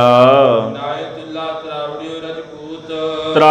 ਤਰਾਵੜ ਦਾ ਰਹਿਣ ਵਾਲਾ ਜਿਹੜਾ ਰਾਜਪੂਤ, ਜਿਹਦਾ ਨਾਮ ਅਨਾਇਤੁੱਲਾ ਹੈ, ਇਹ ਵੀ ਇੱਥੇ ਆ ਗਿਆ। ਤਰਾਵੜੀ ਰਹਿੰਦਾ ਸੀਗਾ ਤੇ ਉਹ ਵੀ ਕਹਿੰਦਾ ਮੈਂ ਵੀ ਇਸ ਜੰਗ ਦੇ ਵਿੱਚ ਆ ਕੇ ਹਿੱਸਾ ਲਵਾਂਗਾ। ਤੋ ਹੁਣ ਇਹ ਵੀ ਜਿਹੜਾ ਅਨਾਇਤੁੱਲਾ ਸੀਗਾ ਬੜੀ ਕਸੂਤੀ ਜਗ੍ਹਾ ਤੇ ਆ ਕੇ ਫਸ ਗਿਆ, ਮਾੜੀ ਜਗ੍ਹਾ ਤੇ ਆ ਕੇ ਫਸ ਗਿਆ। ਹੁਣ ਇਹ ਤਾਂ ਸੋਚਦੇ ਸਨ ਵੀ ਅੱਧਾ ਮੁਲਖਈਆ ਇਕੱਠਾ ਹੋ ਗਿਆ ਤੇ ਸਿੰਘ ਸਾਡਾ ਕੀ ਵਿਗਾੜ ਦੇਣਗੇ, ਪਰ ਉਹਨਾਂ ਨੂੰ ਇਹ ਨਹੀਂ ਸੀ ਪਤਾ ਵੀ ਸਿੰਘ ਕਿਸ ਬਲਾ ਦਾ ਨਾਮ ਹੈ, ਇਹ ਨਹੀਂ ਸਨ ਜਾਣਦੇ। ਹੁਣ ਉਹ ਕਸੂਤੀ ਜਗ੍ਹਾ ਤੇ ਆ ਕੇ ਜਿਹੜਾ ਤਰਾਵੜੀ ਦਾ ਰਾਜਪੂਤ ਉਹ ਫਸ ਗਿਆ ਹੈ। ਰਾਜੋ ਟੋਡਰ ਮਲ ਉਤੋ ਸ਼ਾਹੇ ਅਕਬਰ ਦੀਵਾਨ। ਜਦੋਂ ਅਕਬਰ ਰਾਜ ਕਰਦਾ ਸੀ ਨਾ, ਤੇ ਅਕਬਰ ਦੇ ਰਾਜ ਦੇ ਸਮੇਂ ਟੋਡਰ ਮੱਲ ਨਾਮ ਦਾ ਇੱਕ ਦੀਵਾਨ ਸੀਗਾ। ਕੁਝ ਸਮਾਂ ਵਜ਼ੀਰ ਵੀ ਰਿਹਾ ਬਾਦਸ਼ਾਹ ਅਕਬਰ ਦਾ, ਤੇ ਬਾਦਸ਼ਾਹ ਦਾ ਦੀਵਾਨ ਵੀ ਰਿਹਾ ਹੈ। ਤੇ ਪਹਾੜ ਮੱਲ ਜਿਹੜਾ ਸੀ ਇਹਦਾ ਪੁੱਤਰ ਸੀਗਾ ਟੋਡਰ ਮੱਲ ਦਾ। ਤੇ ਜਿਹੜਾ ਪਹਾੜ ਮੱਲ ਸੀ ਇਹਦੇ ਘਰ ਦੇ ਵਿੱਚ ਇੱਕ ਪੁੱਤਰ ਨੇ ਜਨਮ ਲਿਆ, ਉਹਦਾ ਨਾਂ ਤਾਂ ਨਹੀਂ ਦੱਸਿਆ ਗਿਆ, ਪਰ ਜਿਹੜਾ ਪਹਾੜ ਮੱਲ ਦਾ ਪੁੱਤਰ ਸੀ ਬੜਾ ਨਿਦਾਨ ਸੀਗਾ, ਬੇਸਮਝ ਸੀਗਾ। ਤੇ ਉਹ ਵੀ ਆ ਕੇ ਇਹਨਾਂ ਦੇ ਨਾਲ ਰਲ ਗਿਆ। ਉਹਨੇ ਵੀ ਸੋਚਿਆ ਵੀ ਦੀਨ ਮਜ਼ਹਬ ਦਾ ਜੰਗ ਹੈ ਤੇ ਮੈਂ ਇੱਥੇ ਆ ਕੇ ਇਹਨਾਂ ਨਾਲ ਰਲ ਕੇ ਜੰਗ ਕਰਾਂਗਾ। ਭਾਈ ਸਾਹਿਬ ਜੀ ਕਹਿੰਦੇ ਇਸ ਤਰ੍ਹਾਂ ਜਾਣੋ ਵੀ ਜਿਹੜਾ ਟੋਡਰ ਮੱਲ ਉਹਦਾ ਪੋਤਰਾ ਸੀ ਨਾ, ਉਹਦੀ ਸ਼ਾਮਤ ਨੇ ਵੀ ਉਹਨੂੰ ਘੇਰ ਲਿਆ ਹੈ। ਉਹਨੇ ਵੀ ਲਾਹੌਰ ਆ ਕੇ ਇਹਨਾਂ ਮੁਲਖਈਆਂ ਦੇ ਵਿੱਚ ਆਪਣਾ ਡੇਰਾ ਲਾ ਲਿਆ। ਨਾਲੇ ਵੀ ਦਾਅਵਾ ਕਰ ਦਿੱਤਾ ਵੀ ਜਿਹਦੇ ਕੋਲ ਖਰਚਾ ਮੁੱਕ ਜਾਵੇ, ਸਾਰਿਆਂ ਨੂੰ ਕਹਿ ਸੁਣਾਇਆ ਵੀ ਮੈਂ ਖਰਚਾ ਦਿਆਂਗਾ, ਡਰਨ ਦੀ ਲੋੜ ਨਹੀਂ, ਖਰਚਾ ਮੁੱਕ ਗਿਆ ਮੇਰੇ ਕੋਲੋਂ ਲੈ ਲਿਓ। ਇਧਰ ਜਿਹੜਾ ਤਲਬੀ ਅਸਵਾਰ ਸੀਗਾ 1000, ਜਿਹੜੇ ਟੈਕਸ ਉਗਰਾਉਣ ਵਾਸਤੇ ਆਏ ਸਨ ਨਾ ਲਾਹੌਰ ਦੇ ਨਵਾਬ ਕੋਲੋਂ, ਵੀ ਉਹਨੇ ਟੈਕਸ ਨਹੀਂ ਭਰਿਆ, ਬਾਦਸ਼ਾਹ ਨੇ ਦਿੱਲੀ ਤੋਂ ਭੇਜੇ ਸਨ, ਉਹ 1000 ਜਿਹੜੇ ਅਸਵਾਰ ਸਨ ਉਹ ਵੀ ਨਾਲ ਹੀ ਰਲ ਗਏ ਇਹਨਾਂ ਦੇ। ਆਏ ਤਾਂ ਟੈਕਸ ਲੈਣ ਸਨ, ਟੈਕਸ ਟੁਕਸ ਉਹਨਾਂ ਨੂੰ ਭੁੱਲ ਗਿਆ, ਆਖਿਆ ਜੀ ਦੀਨ ਮਜ਼ਹਬ ਦਾ ਜੰਗ ਹੈ, ਤੇ ਉਹ ਵੀ ਆ ਕੇ ਇਹਨਾਂ ਦੇ ਨਾਲ ਰਲ ਗਏ ਹਨ। ਕਹਿੰਦੇ ਨੇ ਵੀ ਜੰਮ ਨੇ, ਧਰਮਰਾਜ ਨੇ ਉਹਨਾਂ ਦੀ ਮੱਤ ਵੀ ਭ੍ਰਸ਼ਟ ਕਰ ਦਿੱਤੀ, ਉਹਨਾਂ ਨੂੰ ਵੀ ਇਹਨਾਂ ਦੇ ਨਾਲ ਰਲਾ ਦਿੱਤਾ। ਉਹਨਾਂ ਦੀ ਮੱਤ ਜਿਹੜੀ ਆ ਉਹ ਨਾਸ਼ ਹੋ ਗਈ ਹੈ, ਤੇ ਮੌਤ ਉਹਨਾਂ ਦੀ ਵੀ ਨੇੜੇ ਆ ਗਈ ਹੈ। ਉਹਨਾਂ ਨੇ ਨਵਾਬ ਅਸਲਮ ਖਾਨ ਦੀ ਖਾਤਰ ਜਿਹੜੀਆਂ ਆਪਣੀਆਂ ਤੋਪਾਂ ਸਨ ਉਹ ਮਲਖਈਆਂ ਨੂੰ ਦੇ ਦਿੱਤੀਆਂ ਹਨ। ਉਹਨਾਂ ਦਾ ਜਿੰਨਾ ਵੀ ਜੰਬੂਰ ਖਾਨਾ ਸੀਗਾ ਉਹ ਵੀ ਨਾਲ ਭੇਜ ਦਿੱਤਾ ਵੀ ਤੁਸੀਂ ਇਹ ਵੀ ਲੈ ਲਓ, ਵੀ ਦੀਨ ਮਜ਼ਹਬ ਦਾ ਯੁੱਧ ਹੈ। ਸਾਧ ਸੰਗਤ ਨਾਲ ਉਹਨਾਂ ਨੇ ਆਖਿਆ ਵੀ ਜਿਨ੍ਹਾਂ ਦੇ ਵਿੱਚ ਇਸ ਜੰਗ ਵਿੱਚ ਜਾਣ ਦੀ ਹਿੰਮਤ ਹੈ ਤੇ ਬੇਸ਼ੱਕ ਉਹ ਜੰਗ ਵਿੱਚ ਜਾਏ। ਤੇ ਨਾਲ ਇਹ ਵੀ ਕਹਿ ਦਿੱਤਾ ਵੀ ਮੈਂ ਉਹਨਾਂ ਨੂੰ ਨੌਕਰੀ ਵੀ ਦਿਆਂਗਾ। ਜਿਹੜੇ 2 ਪਠਾਨ ਸਨ ਉਹਨਾਂ ਨੇ ਵੀ ਕਿਹਾ ਜਿਹੜਾ ਜਾਣਾ ਚਾਹੁੰਦਾ, ਜਿਨ੍ਹਾਂ 'ਚ ਹਿੰਮਤ ਹੋ ਜਾਵਣ ਤੇ ਅਸੀਂ ਉਹਨਾਂ ਨੂੰ ਨੌਕਰੀ ਦਿਆਂਗੇ ਸਰਕਾਰ ਵੱਲੋਂ। ਇਸ ਤਰ੍ਹਾਂ ਬਹੁਤ ਸਾਰੇ ਮੁਸਲਮਾਨ ਜਿਹੜੇ ਸਨ ਉਹ ਸਾਰੇ ਇਹਨਾਂ ਵੱਲ ਆ ਗਏ ਹਨ। ਇਸ ਤਰ੍ਹਾਂ ਅਲੀ ਦਾ ਨਾਅਰਾ ਲਾਉਂਦਿਆਂ ਹੋਇਆਂ ਸਾਰੇ ਜਾਣੇ ਉੱਥੇ ਇਕੱਤਰ ਹੋ ਗਏ ਹਨ। ਇਸ ਤਰ੍ਹਾਂ ਕਈ ਝੰਡੇ ਤੇ ਕਈ ਨਿਸ਼ਾਨ ਉੱਥੇ ਝੂਲਣ ਲੱਗੇ ਹਨ। ਨਗਾਰੇ ਤੇ ਚੋਟਾਂ ਮਾਰਦੇ ਨੇ ਤੇ ਅੱਧਾ ਜਹਾਨ ਜਿਹੜਾ ਹੈ ਉੱਥੇ ਇਕੱਤਰ ਹੋ ਗਿਆ, ਇਕੱਠਾ ਹੋ ਗਿਆ ਹੈ। ਹੁਣ ਮਸਲਾ ਇਹ ਹੋ ਗਿਆ ਵੀ ਜਿਹੜੇ ਸਿੰਘ ਸਨ ਨਾ ਉਹ ਇਸ ਤਰ੍ਹਾਂ ਸਨ ਵੀ ਜਿਵੇਂ ਕਹਿੰਦੇ ਵੀ ਆਟੇ ਵਿੱਚ ਲੂਣ ਹੈ, ਭਾਵ ਸਿੰਘਾਂ ਦੀ ਗਿਣਤੀ ਤਾਂ ਬਿਲਕੁਲ ਹੀ ਥੋੜ੍ਹੀ ਜੀ, ਸਿੰਘ ਬਹੁਤੇ ਨਹੀਂ ਸਨ। ਤੇ ਹੁਣ ਇੱਧਰ ਅੱਧਾ ਮਲਖਈਆ ਇਕੱਠਾ ਹੋ ਗਿਆ ਹੈ। ਸਾਧ ਸੰਗਤ ਜਿਹੜੇ ਸਿੰਘ ਨੇ ਉਹ ਤਾਂ ਲੁੱਕ ਭੱਜ ਕੇ ਆਪਣਾ ਸਮਾਂ ਜਿਹੜਾ ਸੀ ਉਹ ਬਤੀਤ ਕਰ ਰਹੇ ਸਨ। ਹੁਣ ਸਿੰਘਾਂ ਨੂੰ ਲੁਕਣ ਵਾਸਤੇ ਕੋਈ ਕੋਨਾ ਨਹੀਂ ਸੀ ਲੱਭਦਾ ਵੀ ਕਿੱਥੇ ਜਾ ਕੇ ਲੁਕੀਏ। ਹਰ ਪਾਸੇ ਤੁਰਕਾਂ ਦੀ ਫੌਜ ਗਸ਼ਤ ਕਰਦੀ ਸੀ। ਔਖਾ ਸਮਾਂ ਬਣਿਆ ਸੀ ਸਿੰਘਾਂ ਨੂੰ ਵੀ। ਇਸ ਤਰ੍ਹਾਂ ਇਹਨਾਂ ਤੁਰਕਾਂ ਦਾ ਮੁਕਾਬਲਾ ਕਰਨਾ ਬੜਾ ਕਠਿਨ ਹੈ। ਤੁਰਕ ਇਸ ਤਰ੍ਹਾਂ ਹੋ ਗਏ ਸਨ ਜਿਵੇਂ ਆਂਧੀ ਹੋਵੇ, ਬੜੀ ਤੇਜ਼ੀ ਨਾਲ ਹਵਾ ਚੱਲਦੀ ਹੈ ਨਾ, ਮਿੱਟੀ ਘੱਟਾ ਉਡਾ ਕੇ ਸਭ ਕੁਝ ਲੈ ਜਾਂਦੀ। ਤੁਰਕ ਆਂਧੀ ਵਾਂਗੂ ਸਨ ਤੇ ਸਿੰਘ ਵਾਵਰੋਲੇ ਵਾਂਗੂ ਵੀ ਨਹੀਂ ਸਨ, ਭਾਵ ਉਹਨਾਂ ਦੀ ਗਿਣਤੀ ਬੜੀ ਥੋੜੀ ਸੀ। ਤੇ ਸਿੰਘ ਵੀ ਵਕਤ ਟਾਲਦੇ ਸਨ। ਉਹਨਾਂ ਨੇ ਵੀ ਨਾ ਤੁਰਕਾਂ ਤੇ ਹੱਥ ਨਹੀਂ ਖੋਲ੍ਹੇ ਆਪਣੇ, ਵੀ ਕਾਹਨੂੰ ਇਹਨਾਂ ਨਾਲ ਜੰਗ ਕਰਨਾ, ਵੀ ਅੱਧਾ ਜਹਾਨ ਇਕੱਠਾ ਹੋਇਆ ਤੇ ਆਪਾਂ ਗਿਣਤੀ ਦੇ ਥੋੜੇ ਜਿਹਾ ਤੇ ਸਾਰੇ ਮਾਰੇ ਜਾਵਾਂਗੇ। ਹੁਣ ਬਹੁਤਿਆਂ ਦੇ ਨਾਲ ਥੋੜੇ ਸਿੰਘ ਕੀ ਕਰ ਸਕਦੇ ਸਨ। ਵਕਤ ਵੇਖ ਕੇ ਤੇ ਸਿੰਘ ਟਲ ਜਾਂਦੇ ਸਨ, ਵੀ ਛੱਡੋ ਖਹਿੜਾ, ਫਿਰ ਕਿਤੇ ਮੌਕਾ ਮਿਲੇ ਤੇ ਫਿਰ ਇਹਨਾਂ ਨਾਲ ਦੋ ਹੱਥ ਕਰਾਂਗੇ। ਸਿੰਘਾਂ ਵਾਸਤੇ ਬੜੀ ਔਖੀ ਗੱਲ ਹੋ ਗਈ ਹੈ। ਜਿੱਥੇ ਵੱਡੀਆਂ ਵੱਡੀਆਂ ਝਾੜੀਆਂ ਹੁੰਦੀਆਂ ਨੇ ਉਹਨਾਂ ਦੇ ਵਿੱਚ ਜਾ ਕੇ ਆਪਣਾ ਬਚਾਅ ਕਰਦੇ ਹਨ।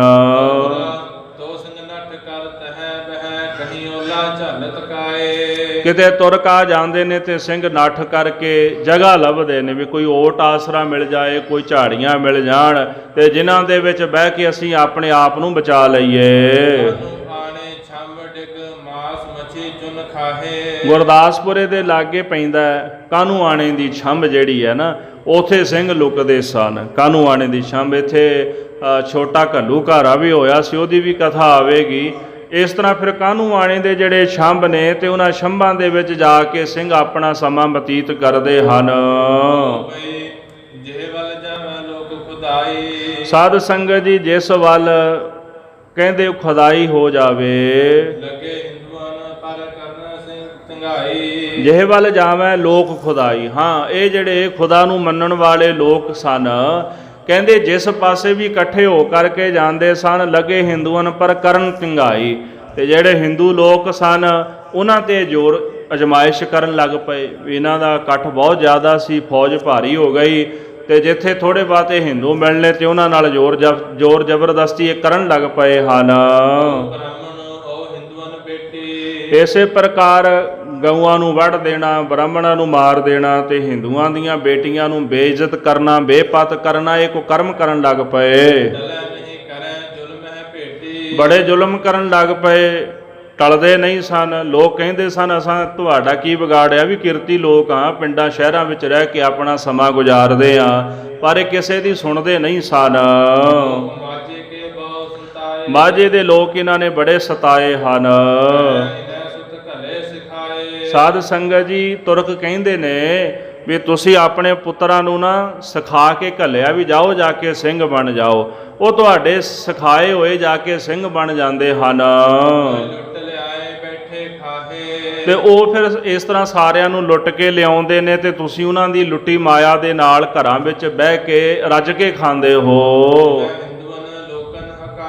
ਇਸ ਤਰ੍ਹਾਂ ਉਹ ਆ ਕੇ ਪਿੰਡਾਂ ਨਗਰਾਂ ਵਿੱਚ ਰਹਿਣ ਦੇ ਲੋਕਾਂ ਨੂੰ ਸਤਾਉਂਦੇ ਹਨ, ਤੰਗ ਕਰਦੇ ਹਨ।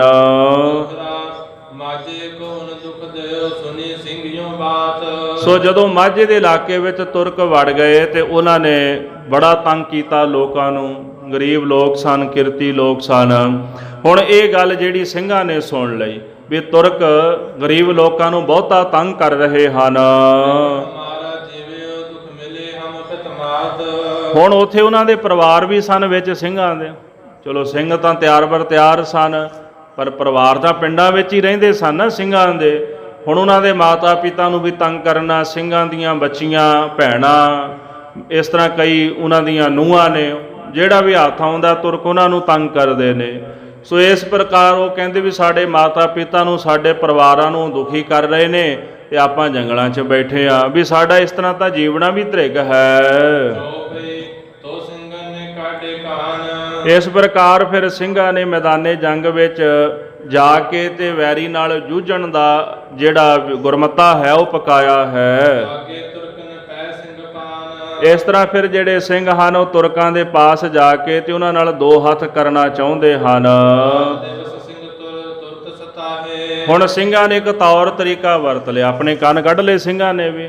ਉਹਨਾਂ ਤਰੀਕਾ ਇਹ ਵਰਤ ਲਿਆ ਵੀ ਜਿੱਥੇ ਵੀ ਤੁਰਕ ਜਾਂਦੇ ਨੇ ਨਾ ਤੇ ਸਿੰਘ ਉਹਨਾਂ ਨੂੰ ਤੰਗ ਕਰਦੇ ਨੇ, ਚਾਹੇ ਦਿਨ ਦਾ ਸਮਾਂ ਹੋਵੇ ਚਾਹੇ ਰਾਤ ਦਾ ਸਮਾਂ ਹੋਵੇ, ਤੇ ਸਿੰਘਾਂ ਨੇ ਉਹਨਾਂ ਨੂੰ ਤੰਗ ਕਰਨਾ ਸ਼ੁਰੂ ਕਰ ਦਿੱਤਾ ਹੈ। ਉਹਨਾਂ ਨੂੰ ਰਾਹ 'ਚ ਚੱਲਣ ਨਹੀਂ ਦਿੰਦੇ, ਤੁਰਨ ਨਹੀਂ ਦਿੰਦੇ, ਕਦੀ ਇੱਧਰੋਂ ਹਮਲਾ ਕਰ ਦਿੱਤਾ ਕਦੀ ਉੱਧਰੋਂ ਹਮਲਾ ਕਰ ਦਿੱਤਾ, ਤੇ ਤੁਰਕ ਸਿੰਘਾਂ ਤੋਂ ਬੜੇ ਤੰਗ ਹੋ ਗਏ ਹਨ। ਸਾਧ ਸੰਗਤ ਜੀ, ਜਿਉਂ-ਜਿਉਂ ਸਿੰਘ ਇਹਨਾਂ ਦਾ ਪਿੱਛਾ ਕਰਦੇ ਨੇ ਤੇ ਤੁਰਕ ਸਿੰਘਾਂ ਨੂੰ ਲੱਭਦੇ ਨੇ ਵੀ ਇੱਧਰ ਗਏ ਹੋਣਗੇ ਇੱਧਰ ਗਏ ਹੋਣਗੇ। ਸਿੰਘ ਆਉਂਦੇ ਨੇ ਤੇ ਤੁਰਕ ਸਿੰਘਾਂ ਦਾ ਫਿਰ ਮੁੜ ਕੇ ਪਿੱਛਾ ਕਰਦੇ ਹਨ। ਹੁਣ ਉਹ ਜਿਉਂ-ਜਿਉਂ ਸਿੰਘਾਂ ਨੂੰ ਲੱਭਦੇ ਨੇ ਤੁਰਕ ਸਿੰਘ, ਤਿਉਂ-ਤਿਉਂ ਉਹਨਾਂ ਨੂੰ ਖੁਆਰ ਕਰਦੇ ਨੇ। ਸਿੰਘ ਹੁਣ ਭੇਤੀ ਸਨ, ਉਹ ਸਨ ਰਾਹਾਂ ਉੱਤੇ ਤੁਰਨ ਵਾਲੇ, ਵੀ ਸਿੱਧਾ ਰਾਹ ਆ ਵੀ ਫਲਾਣੇ ਸ਼ਹਿਰ ਨੂੰ ਜਾਂਦਾ ਵੀ ਤੁਰ ਕੇ ਚਲੇ ਜਾਓ।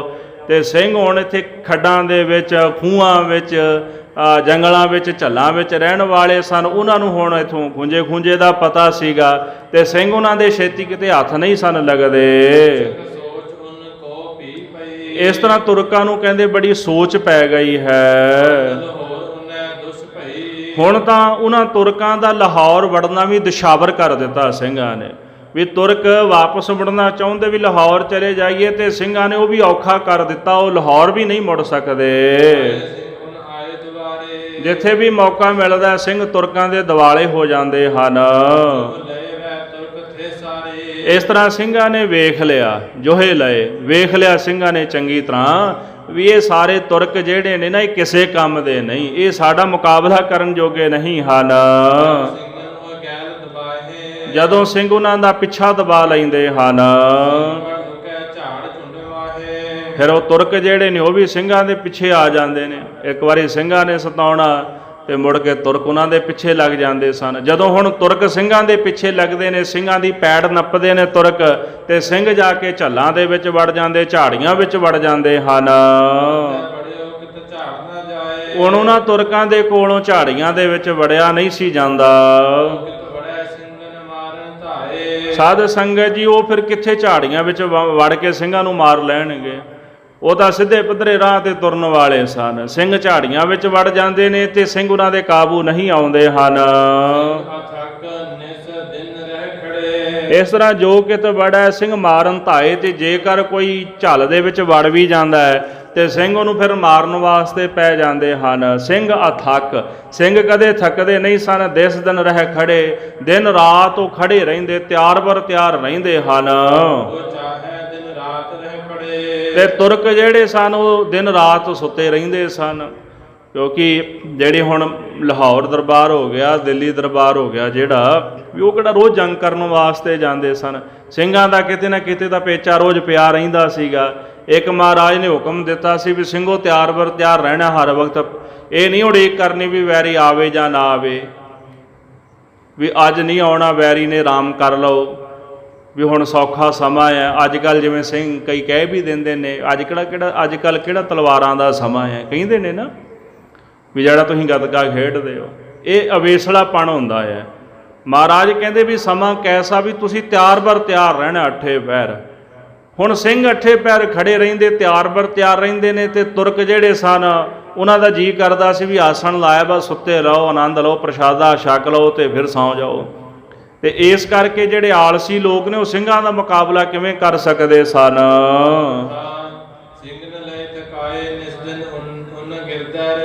ਸਿੰਘਾਂ ਨੇ ਤੁਰਕਾਂ ਨੂੰ ਥਕਾ ਦਿੱਤਾ, ਦਿਨ ਰਾਤ ਉਹਨਾਂ ਦੇ ਚਾਰ ਚੁਫੇਰੇ ਫਿਰਦੇ ਰਹਿੰਦੇ ਹਨ।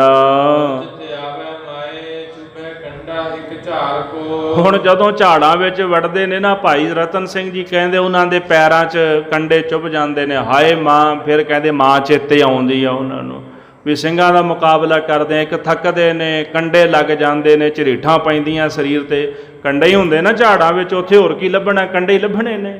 ਜੰਗਲਾਂ ਦੇ ਵਿੱਚ ਜਿੱਥੇ ਜਾਂਦੇ ਨੇ ਉੱਥੇ ਜਾਨਵਰ, ਪਸ਼ੂ, ਸੱਪ ਆਦਿਕ ਉਹੀ ਲੱਭਣੇ ਨੇ। ਇਸ ਤਰ੍ਹਾਂ ਤੁਰਕ ਜਿਹੜੇ ਉਹਨਾਂ ਨੂੰ ਮਾਂ ਚੇਤੇ ਆ ਗਈ ਹੈ। ਫਿਰ ਸਿੰਘਾਂ ਨੇ ਵਿਚਾਰ ਕੀਤੀ, ਗੁਰਮਤਾ ਕੀਤਾ ਵੀ ਆਪਾਂ ਸਾਰੇ ਇਕੱਠੇ ਘੁੰਮਦੇ ਹਾਂ, ਵੀ ਜੇ ਕਿਤੇ ਇਹਨਾਂ ਦੇ ਅੜਿੱਕੇ ਚੜ੍ਹ ਗਏ ਤੇ ਸਾਰੇ ਸ਼ਹੀਦ ਹੋ ਜਾਵਾਂਗੇ। ਸਿੰਘਾਂ ਨੇ ਫਿਰ ਚਾਰ ਜਥੇ ਜਿਹੜੇ ਨੇ, ਚਾਰ ਜਥੇ ਬਣਾ ਲਏ। ਗਿਣਤੀ ਕਿੰਨੀ ਸੀ ਸਿੰਘਾਂ ਦੀ? 800 ਸਿੰਘ ਸਨ ਕੇਵਲ। ਤੇ 800 ਸਿੰਘਾਂ ਨੇ ਉਸ ਵਕਤ 200 ਸਿੰਘਾਂ ਦਾ ਜਥਾ ਬਣਾ ਲਿਆ ਤੇ ਚਾਰ ਜਥੇ ਬਣਾ ਲਏ ਹਨ। ਇੱਕ ਜਥਾ ਮਾਝੇ ਵਿੱਚ ਰਹੇਗਾ। ਉਹਨਾਂ ਨੇ ਤੈਅ ਕੀਤਾ ਵੀ ਇੱਕ ਜਥਾ ਪਹਾੜੀ ਇਲਾਕੇ ਵਿੱਚ ਰਹੇਗਾ। ਰਹਿ ਸੋ ਕਿਰਤ ਲਾਹੌਰ। ਇੱਕ ਜਥਾ ਜਿਹੜਾ ਲਾਹੌਰ ਦੇ ਚਾਰ ਚੁਫੇਰੇ ਰਹੇਗਾ। ਕਿਰਤ ਤੁਰਕਨ ਦੌਰ। ਤੇ ਇਸੇ ਪ੍ਰਕਾਰ ਜਿਹੜਾ ਇੱਕ ਜਥਾ ਹੈ ਉਹ ਤੁਰਕਾਂ ਦੇ ਦੁਆਲੇ ਰਹੇਗਾ, ਵੀ ਇਹਨਾਂ ਨੂੰ ਸਾਹ ਨਹੀਂ ਲੈਣ ਦੇਣਾ ਆਪਾਂ। ਵੀ ਇਸ ਤਰ੍ਹਾਂ ਸਾਰੇ ਜਾਣੇ 200 ਸਿੰਘਾਂ ਦਾ ਜਥਾ ਲੈ ਕੇ ਅਲੱਗ-ਅਲੱਗ ਇਲਾਕਿਆਂ ਵਿੱਚ ਰਹੋ, ਤੇ ਜੇ ਇਕੱਠੇ ਰਵਾਂਗੇ ਤੇ ਮਾਰੇ ਜਾਵਾਂਗੇ। ਸੋ ਕੇ ਕੁਮਨ ਬਣਾਏ। ਇਸ ਤਰ੍ਹਾਂ 2-2 ਸਿੰਘਾਂ ਦੇ ਜਥੇ ਬਣਾ ਲਏ ਹਨ। ਦੁੱਕੜ ਭੀਰ ਲੈ ਹੋਰ ਆਏ। ਇਸ ਤੋਂ ਇਲਾਵਾ ਹੋਰ ਵੀ ਜਿਉਂ-ਜਿਉਂ ਫਿਰ ਸਿੰਘਾਂ ਨੂੰ ਕਿਤੇ ਪਤਾ ਲੱਗਦਾ, ਇੱਕੜ ਦੁੱਕੜ ਸਿੰਘ ਹੋਰ ਵੀ ਆ ਕੇ ਉਹਨਾਂ ਵਿੱਚ ਬਾਅਦ ਵਿੱਚ ਵੀ ਰਲ ਗਏ ਹਨ। ਸਾਧ ਸੰਗਤ ਜੀ, ਜੇਕਰ ਕਿਤੇ ਇੱਕ ਜਥਾ ਕਿਸੇ ਇਲਾਕੇ ਵਿੱਚ ਫਸ ਜਾਂਦਾ ਹੈ, ਬਾਕੀ ਫਿਰ ਸਿੰਘ ਇਕੱਠੇ ਹੋ ਜਾਂਦੇ ਨੇ। ਇੱਕ ਜਥੇ ਤੇ ਮੁਸੀਬਤ ਪੈ ਗਈ, ਬਾਕੀ ਜਥੇ ਇਕੱਠੇ ਹੋ ਕੇ ਉਹਨਾਂ ਦੀ ਸਹਾਇਤਾ ਕਰ ਦਿੰਦੇ ਹਨ। ਸਾਧ ਸੰਗਤ ਜੀ, ਇਹੋ ਜਿਹਾ ਸਮੇਂ ਦਾ ਫੇਰ ਪਿਆ, ਇਹੋ ਜਿਹਾ ਕਹਿ ਲਓ ਵੀ ਮਾੜਾ ਸਮਾਂ ਆ ਗਿਆ ਹੈ। ਤੁਰਕਾਂ ਨੇ ਸਿੰਘਾਂ ਦਾ ਇੱਕ ਜਥਾ ਜਿਹੜਾ ਘੇਰ ਲਿਆ ਹੈ। ਇੱਕ ਭਗਵੰਤ ਨਾਮ ਦਾ ਕਹਿੰਦੇ ਖੱਤਰੀ ਹੈ। ਰਾਵੀ ਦੇ ਕੰਢੇ ਤੇ ਇੱਕ ਭਰਤ ਨਾਮ ਦਾ ਪਿੰਡ ਪੈਂਦਾ, ਨਗਰ ਪੈਂਦਾ, ਤੇ ਉਥੇ ਰਹਿੰਦਾ ਹੈ। ਇਸ ਤਰ੍ਹਾਂ ਭਰਤ ਗ੍ਰਾਮ ਦੇ ਵਿੱਚ ਨਗਰ ਵਿੱਚ ਇਹ ਭਗਵੰਤ ਖੱਤਰੀ ਨੇ ਆਪਣੀ ਇੱਕ ਹਵੇਲੀ ਬਣਾਈ ਹੈ। ਕਿਤੇ ਮੀਂਹ ਪੈਂਦਾ ਸੀਗਾ ਤੇ ਸਿੰਘਾਂ ਦਾ ਇੱਕ ਜਥਾ ਨਾ ਹਵੇਲੀ ਵਿੱਚ ਵੜ ਗਿਆ ਹੈ। ਵਰਖਾ ਪੈਂਦੀ ਸੀ, ਮੀਂਹ ਪੈਂਦਾ ਸੀ। ਸਿੰਘ ਸੋਚਦੇ ਨੇ ਆਪਾਂ ਥੋੜਾ ਜਿਹਾ ਸਮਾਂ ਇੱਥੇ ਗੁਜ਼ਾਰ ਲੈਨੇ ਆ, ਵੀ ਚਲੋ ਜਦੋਂ ਵਰਖਾ ਹਟ ਜਾਏਗੀ ਤੇ ਫਿਰ ਆਪਾਂ ਤੁਰ ਜਾਵਾਂਗੇ। ਇਸ ਤਰ੍ਹਾਂ ਉਹ ਸਿੰਘ ਇਕੱਠੇ ਹੋ ਕੇ ਹਵੇਲੀ ਵਿੱਚ ਵੜ ਗਏ ਹਨ। ਭਾਈ ਸਾਹਿਬ ਜੀ ਕਹਿੰਦੇ ਵਾਹਿਗੁਰੂ ਜਾਣੇ ਵੀ ਉਹ ਕਾਰਨ ਕਿਵੇਂ ਬਣ ਗਿਆ ਵੀ ਸਿੰਘ ਉਹ ਹਵੇਲੀ ਵਿੱਚ ਜਾ ਕੇ ਵੜ ਗਏ, ਵੀ ਉਹਨਾਂ ਆਲਸ ਕਰ ਲਈ ਵੀ ਮੀਂਹ ਪੈਂਦਾ। ਵੀ ਅੱਗੇ ਤਾਂ ਤਿਆਰ ਰਹਿੰਦੇ ਸਨ, ਵਿਸਾਹ ਨਹੀਂ ਸਨ ਕਰਦੇ ਕਿਸੇ ਦਾ, ਪਰ ਅੱਜ ਇਹ ਕਾਰਨ ਬਣ ਗਿਆ, ਪਰਮੇਸ਼ਰ ਜਾਣੇ। ਉਹ ਜਾ ਕੇ ਅੰਦਰ ਬਹਿ ਗਏ ਹਨ।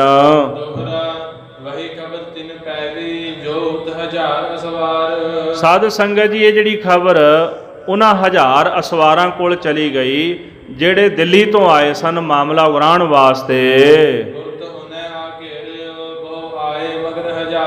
ਜਦੋਂ ਉਹਨਾਂ ਨੂੰ ਪਤਾ ਲੱਗਿਆ ਵੀ ਸਿੰਘਾਂ ਦਾ ਇੱਕ ਜਥਾ ਇੱਥੇ ਆ ਕੇ ਹਵੇਲੀ ਵਿੱਚ ਭਰਤ ਨਗਰ ਵਿੱਚ ਰੁਕਿਆ ਹੋਇਆ ਹੈ, ਤੇ ਤੁਰੰਤ ਹੀ ਆ ਗਏ। 1000 ਦੇ 1000 ਜਿਹੜੇ ਸਿਪਾਹੀ ਸਨ ਉਹਨਾਂ ਨੇ ਆ ਕੇ ਘੇਰਾ ਪਾ ਲਿਆ ਹੈ। ਇਸ ਤਰ੍ਹਾਂ ਹਵੇਲੀ ਦੇ ਪਾਸ ਆ ਕੇ ਉਹਨਾਂ ਨੇ ਸਿੰਘਾਂ ਨੂੰ ਹਵੇਲੀ ਵਿੱਚ ਘੇਰ ਲਿਆ ਹੈ। ਸਾਧ ਸੰਗਤ ਜੀ, ਕੁਝ ਸਿੰਘ ਬਾਹਰ ਗਏ ਸਨ, ਜਿਵੇਂ ਦਾਣਾ ਪੱਠਾ ਆਦਿਕ ਲੈਣ ਵਾਸਤੇ, ਘੋੜਿਆਂ ਵਾਸਤੇ, ਤੇ ਲੱਕੜਾਂ ਲੈਣ ਵਾਸਤੇ ਗਏ ਸਨ ਵੀ ਚਲੋ ਲੰਗਰ ਪਾਣੀ ਤਿਆਰ ਕਰ ਲੈਨੇ ਆ। ਤੇ ਜਿਹੜੇ ਸਿੰਘ ਉਹ ਬਾਹਰ ਸਨ ਉਹ ਤੁਰਕਾਂ ਦੇ ਅੜਿੱਕੇ ਚੜ੍ਹ ਗਏ। ਜਿਹੜੇ ਸਿੰਘ ਤੁਰਕਾਂ ਨੂੰ ਲੱਭੇ ਤੇ ਉਹਨਾਂ ਨੇ ਉਹਨਾਂ ਸਿੰਘਾਂ ਨੂੰ ਸ਼ਹੀਦ ਕਰ ਦਿੱਤਾ ਹੈ। ਚਾਰ ਤਰਫ ਤੋਂ ਤੁਰਕਾਂ ਨੇ ਮੋਰਚੇ ਬੰਨ ਲਏ ਹਨ। ਉਹਨਾਂ ਨੇ ਮੜਲੇ ਕਹਿੰਦੇ ਵੀ ਉਹ ਥੜਾ ਜਿਹਦੇ ਤੇ ਤੋਪ ਰੱਖ ਕੇ ਉਹ ਚਲਾਉਂਦੇ ਨੇ।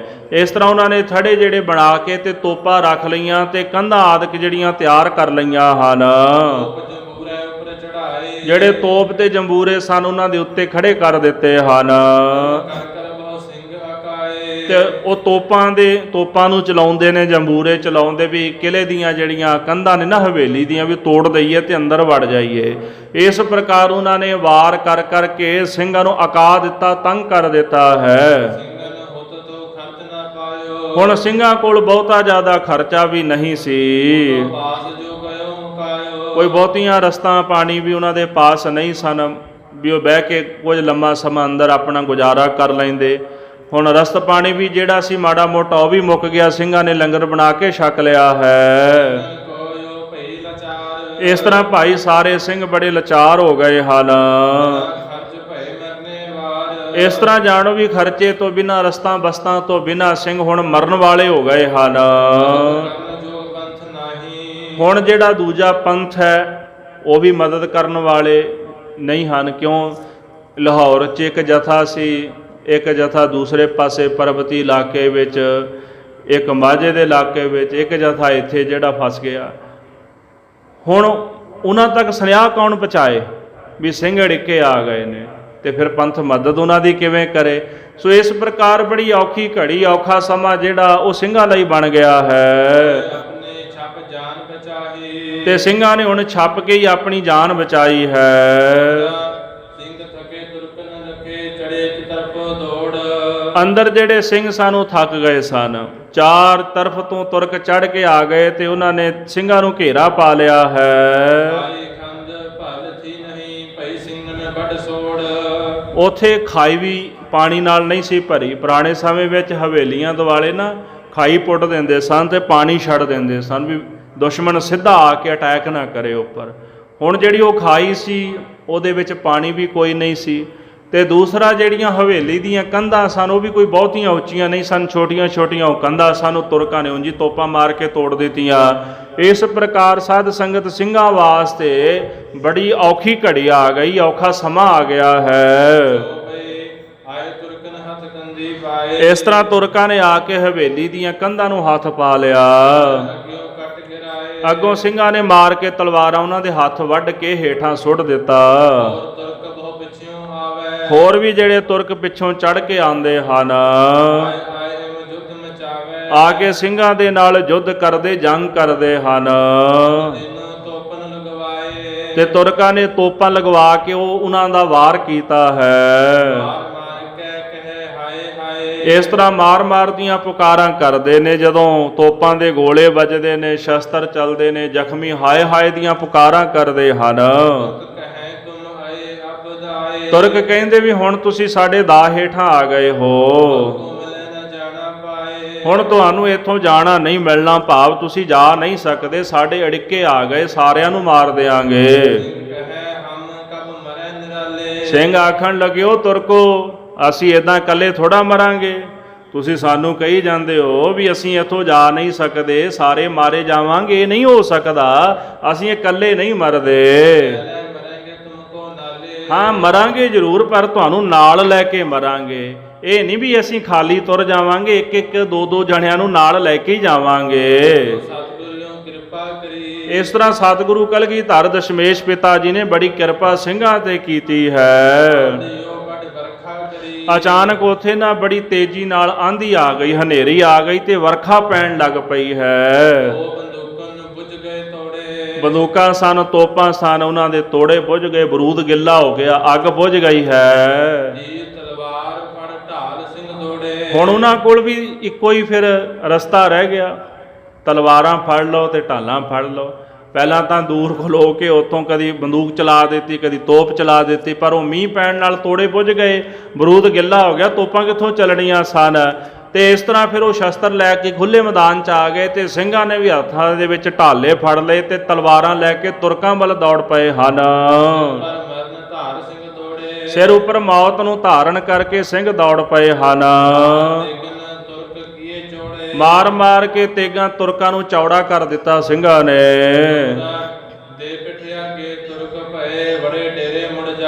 ਸਤਿਗੁਰਾਂ ਦੀ ਇਹੋ ਜਿਹੀ ਕਿਰਪਾ ਹੋਈ, ਉਹ ਸਿੰਘ 200 ਸਨ, ਕੁਝ ਸਿੰਘ ਸ਼ਹੀਦ ਹੋ ਗਏ। ਉਹਨਾਂ ਵਿੱਚੋਂ ਜਿਹੜੇ ਸਿੰਘ ਬਚ ਗਏ ਸਨ ਉਹਨਾਂ ਨੇ ਮਾਰ ਮਾਰ ਕੇ ਤੇਗਾਂ ਨਾਲ ਤੁਰਕਾਂ ਦਾ ਮੂੰਹ ਮੋੜ ਦਿੱਤਾ। 1000 ਤੁਰਕਾਂ ਦਾ ਜਥਾ ਸੀ, ਉਹ ਪਿੱਠ ਦੇ ਕੇ ਮੈਦਾਨੇ ਜੰਗ ਵਿੱਚੋਂ ਦੌੜ ਗਏ ਜਿਹੜੇ ਤੁਰਕ ਸਨ। ਜਿਸ ਡੇਰੇ ਵਿੱਚ ਤੁਰਕ ਸਨ, ਜਿੱਥੇ ਉਹਨਾਂ ਡੇਰਾ ਲਾਇਆ ਤੁਰਕਾਂ ਨੇ, ਉਸ ਡੇਰੇ ਵੱਲ ਤੁਰਕ ਤੁਰ ਪਏ ਹਨ। ਤੇ ਸਿੰਘਾਂ ਨੂੰ ਮੌਕਾ ਮਿਲ ਗਿਆ। ਸਿੰਘ ਸੋਚਦੇ ਵੀ ਹੁਣ ਤੁਰਕ ਭੱਜ ਗਏ, ਵੀ ਕਾਹਨੂੰ ਪਿੱਛਾ ਕਰਨਾ, ਵੀ ਆਪਾਂ ਇਦਾਂ ਕਰਦੇ ਹਾਂ ਵੀ ਆਪਾਂ ਨੂੰ ਵਿਹਲਾ ਮਿਲ ਗਿਆ, ਮੌਕਾ ਮਿਲ ਗਿਆ, ਵੀ ਆਪਾਂ ਜੰਗਲ ਵਿੱਚ ਜਾ ਕੇ ਲੁਕ ਜਾਂਦੇ ਆ। ਇਸ ਤਰ੍ਹਾਂ ਉਹ ਸਾਰੇ ਜਿਹੜੇ ਸਿੰਘ ਸਨ ਜੰਗਲ ਦੇ ਵਿੱਚ ਝਾੜੀਆਂ ਵਿੱਚ ਜਾ ਵੜੇ ਹਨ। ਹੁਣ ਤੁਰਕਾਂ ਨੇ ਵੇਖਿਆ ਵੀ ਸਿੰਘ ਪਿੱਛੇ ਆਏ ਕੋਈ ਨਹੀਂ, ਉਹ ਸੋਚਣ ਲੱਗੇ ਵੀ ਸਾਡੀ ਫਤਿਹ ਹੋ ਗਈ, ਵੀ ਸਿੰਘ ਇੱਥੋਂ ਭੱਜ ਗਏ ਹਨ। ਤੇ ਸਿੰਘ ਕਹਿੰਦੇ ਅਸੀਂ ਆਪਣੀ ਜਾਨ ਬਚਾ ਲਈ ਹੈ, ਵੀ ਤੁਸੀਂ ਤਾਂ ਸਾਨੂੰ ਸਾਰਿਆਂ ਨੂੰ ਕਤਲ ਹੀ ਕਰ ਦੇਣਾ ਸੀ ਨਾ ਜੇ ਤੁਹਾਡੇ ਹੱਥ ਆ ਜਾਂਦੇ। ਸਿੰਘ ਕਹਿੰਦੇ ਵੀ ਸਾਡੀ ਜਿੰਦ ਬਚ ਗਈ ਹੈ। ਹੁਣ ਉਹ ਸਾਰੇ ਤੁਰਕ ਜਿਹੜੇ ਲਾਹੌਰ ਵੱਲ ਤੁਰ ਪਏ ਹਨ। ਤੇ ਸਿੰਘ ਕਹਿੰਦੇ ਵੀ ਚਲੋ ਭਾਈ ਹੁਣ ਕਿਸੇ ਹੋਰ ਜਗ੍ਹਾ ਤੇ ਚੱਲ ਕੇ ਨਾ ਆਪਣਾ ਸਮਾਂ ਗੁਜ਼ਾਰ ਲਈਏ। ਹੁਣ 200 ਸਿੰਘਾਂ ਦੇ ਉੱਪਰ ਜ਼ੋਰ ਅਜਮਾਇਸ਼ ਕਰਨ ਤੋਂ ਬਾਅਦ ਤੇ ਜੰਗ ਵਿੱਚ ਪਿੱਠ ਦੇਣ ਤੋਂ ਬਾਅਦ ਤੁਰਕਾਂ ਦੇ ਹਿਰਦੇ ਵਿੱਚ ਹੰਕਾਰ ਆ ਗਿਆ ਹੈ। ਖਾਲਸਾ ਪੰਥ ਭਜਾਇਆ, ਆਖਦੇ ਨੇ ਵੀ ਅਸੀਂ ਖਾਲਸਾ ਪੰਥ ਜੰਗ ਵਿੱਚੋਂ ਭਜਾ ਦਿੱਤਾ ਹੈ। ਪੰਥ ਨੇ ਵੱਡ ਤੁਰਕ ਗਾਰੇ, ਜਿਸ ਪੰਥ ਨੇ ਵੱਡੇ ਵੱਡੇ ਤੁਰਕ ਗਾਲ ਦਿੱਤੇ ਹਨ। ਅਬ ਹਮਨੇ ਵਹਿ ਸੁਰ ਮਾਰੇ, ਹੁਣ ਅਸੀਂ ਉਹ ਸਾਰੇ ਸੂਰਮੇ ਮੈਦਾਨੇ ਜੰਗ ਵਿੱਚ ਮਾਰ ਦਿੱਤੇ ਹਨ। ਵਾਲ ਡਿਗ ਡੇਰਾ ਲਾਏ, ਰਾਹ ਵਿੱਚ ਨਾ ਲਾਹੌਰ ਨੂੰ ਜਾਂਦਿਆਂ ਭੀਲੋਵਾਲ ਇੱਕ ਨਗਰ ਪੈਂਦਾ ਸੀ, ਉੱਥੇ ਇਹਨਾਂ ਨੇ ਡੇਰਾ ਲਾ ਲਿਆ ਹੈ। ਕਹਾਂ ਦਿਖ ਚੰਗੋ ਥਾਏ, ਇਹਨਾਂ ਨੇ ਚੰਗੀ ਜਗ੍ਹਾ ਵੇਖੀ, ਕਿਲ੍ਹਾ ਜਿਹਾ ਬਣਿਆ ਹੋਇਆ ਸੀ ਭੀਲੋਵਾਲ, ਤੇ ਉੱਥੇ ਕਿਲ੍ਹੇ ਦੇ ਵਿੱਚ ਜਾ ਕੇ ਬਹਿ ਗਏ ਤੇ ਵੇਖਿਆ ਵੀ ਚੰਗੀ ਜਗ੍ਹਾ, ਵੀ ਆਪਾਂ ਇੱਥੇ ਡੇਰਾ ਲਾ ਲੈਂਦੇ ਹਾਂ। ਗੜੋ ਇੱਕ ਖਾਲੀ ਥਾਹੇ, ਕਾਰਨ ਇਹ ਸੀ ਵੀ ਉੱਥੇ ਭੀਲੋਵਾਲ ਵਿੱਚ ਇੱਕ ਕਿਲ੍ਹਾ ਸੀ ਜਿਹੜਾ ਖਾਲੀ ਪਿਆ ਹੋਇਆ ਹੈ।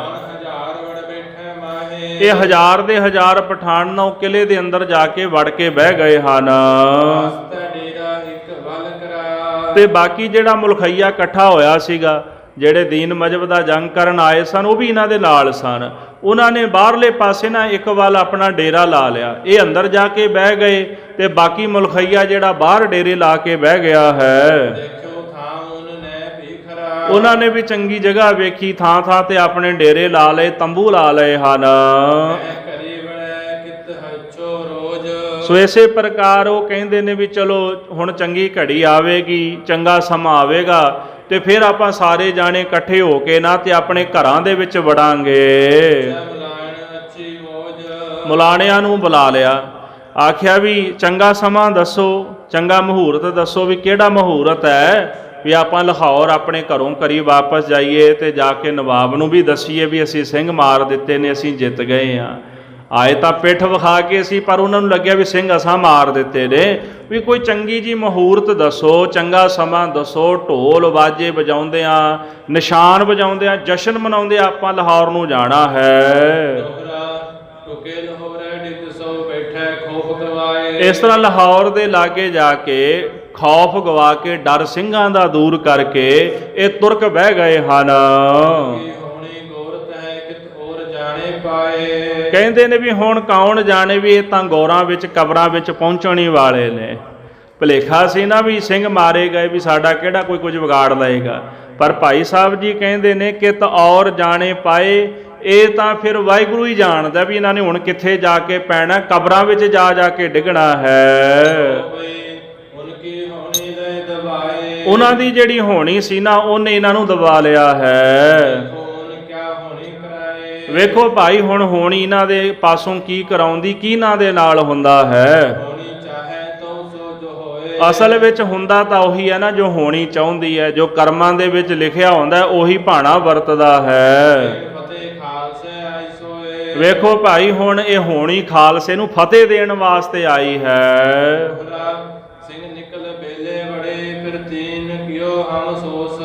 ਜਦੋਂ ਸਿੰਘ ਹਵੇਲੀ ਵਿੱਚੋਂ ਬਾਹਰ ਨਿਕਲੇ ਤੇ ਜੰਗਲ ਬੇਲਿਆਂ ਵਿੱਚ ਜਾ ਵੜੇ, ਪਰ ਸਿੰਘਾਂ ਨੂੰ ਅਫਸੋਸ ਬੜਾ ਹੋਇਆ ਵੀ ਸਿੰਘ ਉਹ ਵੀ ਚੰਗਾ ਨਹੀਂ ਹੋਇਆ ਵੀ ਆਪਾਂ ਇੱਥੇ ਆ ਕੇ ਲੁਕ ਗਏ ਹਾਂ, ਵੀ ਜਾਂ ਤਾਂ ਮਰੀ ਜਾਂਦੇ ਮੈਦਾਨੇ ਜੰਗ ਵਿੱਚ, ਤੇ ਜੇ ਤੁਰਕ ਭੱਜਦੇ ਸਨ ਜਾਂ ਪਿੱਛੋਂ ਉਹਨਾਂ ਦੇ ਆਹੂ ਲਾ ਦਿੰਦੇ, ਵੀ ਆਪਾਂ ਤੁਰਕ ਵੀ ਜਾਣ ਦਿੱਤੇ ਤੇ ਆਪ ਇੱਥੇ ਆ ਕੇ ਲੁਕ ਗਏ ਆ। ਇਸ ਤਰ੍ਹਾਂ ਸਿੰਘਾਂ ਨੂੰ ਇਸ ਗੱਲ ਦਾ ਨਾ ਬੜਾ ਅਫਸੋਸ ਹੋਇਆ ਹੈ। ਜਿਵੇਂ ਚਿਤਰਾ ਸ਼ੇਰ ਹੁੰਦਾ ਨਾ, ਉਹ ਜਦੋਂ ਸ਼ਿਕਾਰ ਕਰਦਾ, ਜਦੋਂ ਸ਼ਿਕਾਰ ਉਹਦੇ ਹੱਥੋਂ ਨਿਕਲ ਜਾਏ, ਉਹ ਮਨ ਵਿੱਚ ਰੋਸ ਬੜਾ ਕਰਦਾ ਹੈ। ਇਨ ਬਿਨ ਇਸੇ ਪ੍ਰਕਾਰ ਮਹਾਰਾਜ ਦੇ ਸਿੰਘ ਵੀ ਮਨ ਵਿੱਚ ਰੋਸ ਕਰਨ ਲੱਗੇ ਹਨ। ਭਾਈ ਸਾਹਿਬ ਭਾਈ ਰਤਨ ਸਿੰਘ ਜੀ ਕਹਿੰਦੇ, ਭਾਈ ਹੁਣ ਉਹਨਾਂ ਸਿੰਘਾਂ ਦੀ ਰੋਸ ਦੀ ਕਹਾਣੀ ਸੁਣੋ। ਉਸ ਰੋਸ ਦੇ ਵਿੱਚ ਫਿਰ ਜਿਵੇਂ ਸਿੰਘਾਂ ਨੇ ਬਹਾਦਰੀ ਵਿਖਾਈ ਹੈ, ਉਸ ਵੇਲੇ ਨੂੰ ਸਿੰਘ ਬੜਾ ਪਛਤਾਉਣ ਲੱਗੇ ਹਨ। ਸਿੰਘ ਕਹਿਣ ਲੱਗੇ ਵੀ ਮੀਂਹ ਵੀ ਪੈਣ ਲੱਗ ਗਿਆ ਸੀ, ਪਾਉਣ ਵੀ ਵਹਿਣ ਲੱਗ ਪਈ ਸੀ। ਜਦੋਂ ਭੱਜ ਗਏ ਸਨ ਤੁਰਕ, ਤੇ ਜੇ ਅਸੀਂ ਉਹਨਾਂ ਦੇ ਪਿੱਛੇ ਚਲੇ ਜਾਂਦੇ, ਅਸੀਂ ਸਾਰੇ ਤੁਰਕ ਮਾਰ ਲੈਣੇ ਸਨ। ਉਹ ਤਾਂ ਭੱਜ ਗਏ ਸਨ ਜੰਗ ਛੱਡ ਕੇ, ਉਹਨਾਂ ਦਾ ਪਿੱਛਾ ਕਰਦੇ, ਜਿੱਥੇ ਵੀ ਟੱਕਰਦੇ ਉਹਨਾਂ ਸਾਰਿਆਂ ਨੂੰ ਆਪਾਂ ਮਾਰ ਦੇਣਾ ਸੀ। ਫਿਰ ਇਸੇ ਪ੍ਰਕਾਰ ਕਹਿੰਦੇ ਨੇ ਵੀ ਇਹ ਸਾਡੇ ਲਈ ਬੜੀ ਕਸੂਤੀ ਜਿਹੜੀ ਜਗ੍ਹਾ ਕਸੂਤਾ ਕੰਮ ਆ ਬਣਿਆ ਹੈ। ਐਸ ਭਾਤ ਤੈ ਸੋਚ ਜੋ ਕਰੈ ਸਿੰਘ ਕਹਾਵਤ ਹਮ ਅਤ ਸੂਰੇ। ਇਸ ਤਰ੍ਹਾਂ ਸਿੰਘ ਕਹਿੰਦੇ ਵੀ ਅਸੀਂ ਤਾਂ ਬਹੁਤ ਵੱਡੇ ਬਲਵਾਨ ਅਤਿਅੰਤ ਮਹਾਨ ਸੂਰਮੇ ਕਹਾਉਂਦੇ ਹਾਂ। ਤੇ ਹੁਣ ਕਹਿੰਦੇ ਜਦੋਂ ਸਾਡੇ ਸਿਰ ਤੇ ਆ ਬਣਦੀ ਹੈ ਨਾ ਫਿਰ ਅਸੀਂ ਘੱਟ ਨਹੀਂ ਕਰਦੇ। ਜਦੋਂ ਸਾਡੇ ਸਿਰ ਤੇ ਆ ਬਣਦੀ ਹੈ ਤੇ ਹੁਣ ਸਾਡੇ ਸਿਰ ਤੇ ਆ ਬਣੀ ਸੀ ਤੇ ਅਸੀਂ ਉੱਥੋਂ ਭੱਜ ਆਏ ਤੇ ਆ ਕੇ ਜੰਗਲ ਬੇਲਿਆਂ ਵਿੱਚ ਲੁਕ ਗਏ ਹਾਂ। ਉਂਝ ਆਪਣੇ ਆਪ ਨੂੰ ਸੂਰਮੇ ਕਹਾਉਨੇ ਹਾਂ। ਇਸ ਪ੍ਰਕਾਰ ਸਾਰੇ ਸਿੰਘ ਆਪਸ ਵਿੱਚ ਸੋਚ ਵਿਚਾਰ ਕਰਦੇ ਹਨ। ਸਾਧ ਸੰਗਤ ਜੀ ਤੁਰੰਤ ਹੀ ਕਹਿੰਦੇ ਉੱਥੇ ਕੁਝ ਕੁ ਸਿੰਘ ਉਹਨਾਂ ਨੇ ਚੜ੍ਹਾਈ ਕਰ ਦਿੱਤੀ, ਉਹ ਆਣ ਪਹੁੰਚੇ ਹਨ। ਅਸਲ ਦੇ ਵਿੱਚ ਖਾਲਸੇ ਦੀ ਇਹ ਬਾਣ ਹੈ, ਖਾਲਸੇ ਦੀ ਆਦਤ ਹੈ। ਕਹਿੰਦੇ ਜੇ 10 ਸਿੰਘ ਚੜ੍ਹਾਈ ਕਰ ਜਾਣ ਸ਼ਹੀਦ ਹੋ ਜਾਂਦੇ ਤੇ 20 ਆਪ ਫਿਰ ਰਲਦੇ ਨੇ ਉਹਨਾਂ ਦੇ ਵਿੱਚ। ਜਦੋਂ 10 ਕੁ ਸਿੰਘ ਚੜ੍ਹਾਈ ਕਰ ਜਾਣ ਤੇ 20 ਕੁ ਸਿੰਘ ਹੋਰ ਆ ਜਾਂਦੇ ਨੇ ਉਹਨਾਂ ਦੀ ਮਦਦ ਕਰਨ ਵਾਸਤੇ। ਹਲੇ ਸਿੰਘ ਗੁਰਮਤਾ ਹੀ ਕਰਦੇ ਪਏ ਸਨ, ਇੰਨੇ ਨੂੰ ਕੁਝ ਸਿੰਘਾਂ ਨੇ ਚੜ੍ਹਾਈ ਕਰ ਦਿੱਤੀ, ਭਾਵ ਉਹ ਸਿੰਘਾਂ ਦੇ ਜਥੇ ਵਿੱਚ ਆ ਰਲੇ ਹਨ। ਕਦੋਂ ਜਦੋਂ ਹਵੇਲੀ ਵਿੱਚ ਜੰਗ ਹੋਇਆ ਨਾ ਤੇ ਬੰਦੂਕਾਂ ਚੱਲੀਆਂ, ਉੱਥੇ ਗੋਲੀਆਂ ਚੱਲੀਆਂ, ਜਕਾਰੇ ਗਜਾਏ ਸਿੰਘਾਂ ਨੇ। ਤੇ ਜਿਹੜੇ ਉਹ 4 ਚੁਫੇਰੇ ਕਿਤੇ ਸਿੰਘ ਰਹਿੰਦੇ ਸਨ ਲੁਕੇ ਹੋਏ, ਉਹਨਾਂ ਦੇ ਕੰਨਾਂ 'ਚ ਆਵਾਜ਼ ਪੈ ਗਈ ਵੀ ਇੱਥੇ ਪੰਥ ਨੇ ਜੰਗ ਕੀਤਾ ਹੈ। ਤੇ ਜਦੋਂ ਆਵਾਜ਼ਾਂ ਸਿੰਘਾਂ ਨੇ ਸੁਣੀਆਂ ਹਨ, ਇਸ ਪ੍ਰਕਾਰ ਉਹ ਸਾਰੇ ਸਿੰਘ ਜਿਵੇਂ ਕਿਵੇਂ ਆ ਕੇ ਇਹਨਾਂ ਸਿੰਘਾਂ ਵਿੱਚ ਰਲ ਗਏ ਹਨ। ਸਤਿਗੁਰਾਂ ਦੀ ਕਿਰਪਾ ਨਾਲ 1000 ਕੁ ਸਿੰਘ ਉੱਥੇ ਫਿਰ ਇਕੱਠਾ ਹੋ ਗਿਆ ਹੈ। ਤੇ ਸਿੰਘਾਂ ਦੇ ਮਨ ਦੇ ਵਿੱਚ ਫਿਰ ਹੋਰ ਜ਼ਿਆਦਾ ਉਦਮ ਆ ਗਿਆ ਹੈ।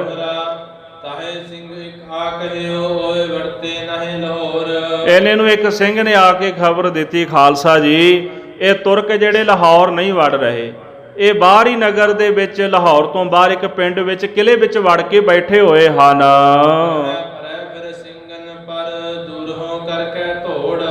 ਤੇ ਇਹ ਫਿਰ ਵਿਉਂਤਬੰਦੀ ਬਣਾ ਰਹੇ ਨੇ ਵੀ ਜਿਹੜੇ ਸਿੰਘ ਮਾੜੇ ਮੋਟੇ ਰਹਿ ਗਏ ਨੇ ਨਾ, ਵੀ ਆਪਾਂ ਸਾਰੇ ਜਾਣੇ ਇਕੱਠੇ ਹੋ ਕੇ ਤੇ ਦੂਰੋਂ ਹੀ ਉਹਨਾਂ ਸਿੰਘਾਂ ਤੇ ਅਚਾਨਕ ਹਮਲਾ ਕਰ ਦਿਆਂਗੇ। ਇਹ ਖਬਰ ਸੁਣਦਿਆਂ ਸਾਰ ਖਾਲਸੇ ਨੂੰ ਹੋਰ ਜ਼ਿਆਦਾ ਰੋਹ ਚੜ ਗਿਆ ਹੈ। ਸਾਧ ਸੰਗਤ ਜੀ ਇਸ ਪ੍ਰਕਾਰ ਸਿੰਘਾਂ ਦੇ ਹਿਰਦੇ ਦੇ ਅੰਦਰ ਬੜਾ ਜੋਸ਼ ਆ ਗਿਆ। ਸੁਨਤ ਖਾਲਸਾ ਆਇਓ ਰੋਸ। ਇਸ ਪ੍ਰਕਾਰ ਜਿਹੜਾ ਗੁਰੂ ਕਾ ਖਾਲਸਾ ਹੈ ਉਹਨਾਂ ਨੂੰ ਬੜਾ ਰੋਹ ਆ ਗਿਆ ਹੈ। ਜਿਵੇਂ ਕਹਿੰਦੇ ਨੇ ਪੱਥਰ ਹੁੰਦਾ ਨਾ, ਚਕਮਕ ਪੱਥਰ ਨੂੰ ਕਹਿੰਦੇ ਨੇ, ਤੇ ਪੱਥਰ ਨੂੰ ਜਦੋਂ ਰਗੜਿਆ ਜਾਂਦਾ ਤੇ ਉਹਦੇ ਵਿੱਚੋਂ ਅੱਗ ਪੈਦਾ ਹੁੰਦੀ ਹੈ। ਪੁਰਾਣੇ ਸਮਿਆਂ ਵਿੱਚ ਇਸ ਤਰ੍ਹਾਂ ਹੀ ਪੱਥਰ ਦੇ ਨਾਲ ਪੱਥਰ ਰਗੜ ਕੇ ਤੇ ਅੱਗ ਪੈਦਾ ਕੀਤੀ ਜਾਂਦੀ ਸੀ, ਬੜੀ ਚਮਕ ਉੱਠਦੀ ਸੀ, ਅੱਗ ਪੈਦਾ ਹੁੰਦੀ ਸੀ। ਇਹਨ ਬਿਨ ਇਸੇ ਪ੍ਰਕਾਰ ਇਹ ਖਬਰ ਸੁਣਦਿਆਂ ਸਾਰ ਸਿੰਘਾਂ ਦੇ ਅੰਦਰ ਰੋਹ ਵੱਧ ਗਿਆ ਹੈ। ਸਿੰਘ ਕਹਿਣ ਲੱਗੇ ਭਾਈ ਹੁਣ ਤਿਆਰੀ ਕਰ ਲਓ ਖਾਲਸਾ ਜੀ, ਜਾਂ ਆਪ ਮਰ ਜਾਓ ਤੇ ਜਾਂ ਇਹਨਾਂ ਤੁਰਕਾਂ ਨੂੰ ਮਾਰ ਲਓ। ਕਮਰ ਕਸੇ ਕਸ ਲਏ ਤੇ ਸਿੰਘ ਉੱਠ ਕੇ ਤੁਰ ਪਏ ਹਨ। ਸਿੰਘਾਂ ਨੂੰ ਘੋੜਿਆਂ ਦੀ ਲੋੜ ਨਹੀਂ ਸੀ, ਕਿਉਂਕਿ ਘੋੜੇ ਹੈ ਵੀ ਕੋਈ ਨਹੀਂ ਸੀ ਬਹੁਤੇ ਉਹਨਾਂ ਦੇ ਪਾਸ, ਤੇ ਨਾ ਹੀ ਉਹ ਜ਼ਰੂਰਤ ਸਮਝਦੇ ਸਨ। ਨਾ ਤਾਂ ਘੋੜਿਆਂ ਦੀਆਂ ਕਾਠੀਆਂ ਉਹਨਾਂ ਨੇ ਬੰਨਣੀਆਂ ਸਨ ਸਿੰਘਾਂ ਨੇ, ਨਾ ਹੀ ਉਹਨਾਂ ਨੇ ਕਿਸੇ ਪ੍ਰਕਾਰ ਦਾ ਜਿਹੜਾ ਬੋਝ ਸੀ ਉਹ ਚੁੱਕਣਾ ਸੀ। ਜਿਵੇਂ ਆ ਤੰਬੂ ਹੁੰਦੇ ਨੇ, ਕਨਾਤਾਂ ਹੁੰਦੀਆਂ, ਉਹ ਤੁਰਕ ਸਭ ਬੋਝ ਨਾਲ ਹੀ ਚੁੱਕੀ ਫਿਰਦੇ ਸਨ, ਭਾਂਡੇ ਟਿੰਡੇ ਆਦਿਕ। ਤੇ ਸਿੰਘਾਂ ਕੋਲ ਤਾਂ ਕੁਝ ਵੀ ਨਹੀਂ ਸੀ, ਨਾ ਘੋੜੇ, ਨਾ ਕਾਠੀਆਂ, ਤੇ ਨਾ ਭਾਂਡੇ ਸਨ, ਤੇ ਨਾ ਉਹਨਾਂ ਕੋਲ ਤੰਬੂ ਕਨਾਤਾਂ ਸਨ। ਧੰਨ ਗੁਰੂ ਗੋਬਿੰਦ ਸਿੰਘ ਸਾਹਿਬ ਮਹਾਰਾਜ ਸੱਚੇ ਪਾਤਸ਼ਾਹ ਨੂੰ ਯਾਦ ਕਰਕੇ ਤੇ ਜੰਗ ਕਰਨ ਵਾਸਤੇ ਤੁਰ ਪਏ ਹਨ। ਸਾਧ ਸੰਗਤ ਜੀ ਜਿੰਨਾ ਕੁ ਘੋੜਾ ਦੌੜਦਾ ਇੰਨਾ ਕੁ ਤੇ ਸਿੰਘ ਪੈਦਲ ਹੀ ਦੌੜ ਲੈਂਦੇ ਹਨ। ਹੁਣ ਉੱਚੀ ਨੀਵੀਂ ਜਗ੍ਹਾ ਹੋਵੇ ਤੇ ਘੋੜਾ ਤਾਂ ਸੋਚ ਕੇ ਲੰਘਦਾ ਹੈ, ਪਰ ਉੱਚੀ ਨੀਵੀਂ ਜਗ੍ਹਾ ਤੇ ਭਾਵੇਂ ਸੌੜੀ ਜਗ੍ਹਾ ਵਿੱਚ ਸਿੰਘ ਫਿਰ ਇੱਕੋ ਹੀ ਲਾਈਨ ਦੇ ਵਿੱਚ ਦੌੜੇ ਜਾਂਦੇ ਹਨ। ਇਸੇ ਪ੍ਰਕਾਰ ਸਾਧ ਸੰਗਤ ਜੀ ਉਥੇ ਜਿਹੜੀ ਰਾਵੀ ਪੈਂਦੀ ਸੀ ਉਹਦੇ ਪੇਟ ਕੰਢੇ ਕੰਢੇ ਤੁਰਦਿਆਂ ਤੁਰਦਿਆਂ ਨਾ ਸਿੰਘ ਲਾਹੌਰ ਜਾ ਪਹੁੰਚੇ ਹਨ। ਭੇਲੋਵਾਲ ਨਗਰ ਤੋਂ ਬਾਹਰ ਉਹਨਾਂ ਨੇ ਕਿਲੇ ਦੇ ਵਿੱਚ ਤੁਰਕਾਂ ਨੇ ਡੇਰਾ ਲਾਇਆ ਸੀ ਤੇ ਸਿੰਘਾਂ ਨੇ ਜਾ ਕੇ ਉਹਨਾਂ ਨੂੰ ਘੇਰ ਲਿਆ ਹੈ। ਸੁਨੋ ਤੁਰਕਨ ਕੀ ਗੱਲ। ਸਿੰਘਾਂ ਨੇ ਜਾ ਕੇ ਉਹਨਾਂ ਦੇ ਮੋਰਚੇ ਵੇਖ ਲਏ ਵੀ ਕੁਝ ਅੰਦਰ ਬੈਠੇ, ਕੁਝ ਬਾਹਰ ਇੱਕ ਪਾਸੇ ਤੰਬੂ ਲਾ ਕੇ ਬੈਠੇ ਹੋਏ ਹਨ। ਹੁਣ ਭਾਈ ਅੱਗੇ ਤੁਰਕਾਂ ਦੀ ਗੱਲ ਸੁਣੋ। ਦੀ ਜਾਤ ਤੇ ਲਾਹੌਰੇ ਵੱਲ। ਇਹ ਜਿਹੜੇ ਤੁਰਕ ਵੀ ਇੱਥੋਂ ਲਾਹੌਰ ਵੱਲ ਜਾਂਦੇ ਸਨ। ਨਗਾਰੇ ਸ਼ਿਦਿਆਨ ਵਜਾਵੇ। ਮਨ ਦੀ ਭਾਵਨਾ ਤਾਂ ਇਹ ਸੀ ਵੀ ਆਪਾਂ ਇੱਥੋਂ ਸ਼ਹਿਨਾਈਆਂ, ਢੋਲ, ਨਗਾਰੇ ਵਜਾਉਂਦੇ ਹੋਏ ਤੇ ਲੋਕਾਂ ਨੂੰ ਦਿਖਾਉਂਦੇ ਜਾਵਾਂਗੇ ਲਾਹੌਰ ਨੂੰ ਕਿ ਅਸੀਂ ਸਿੰਘ ਮਾਰ ਦਿੱਤੇ ਨੇ ਤੇ ਫਤਿਹ ਪ੍ਰਾਪਤ ਕਰ ਲਈ ਹੈ। ਤੋਪਾਂ ਬੰਦੂਕਾਂ ਦੀ ਛਲਕ ਜਿਹੜੀ ਆ ਉਹ ਛੱਡਦੇ ਜਾਵਾਂਗੇ, ਲੋਕਾਂ ਨੂੰ ਪਤਾ ਲੱਗੇਗਾ ਵੀ ਸਿੰਘ ਮਰ ਗਏ ਹਨ।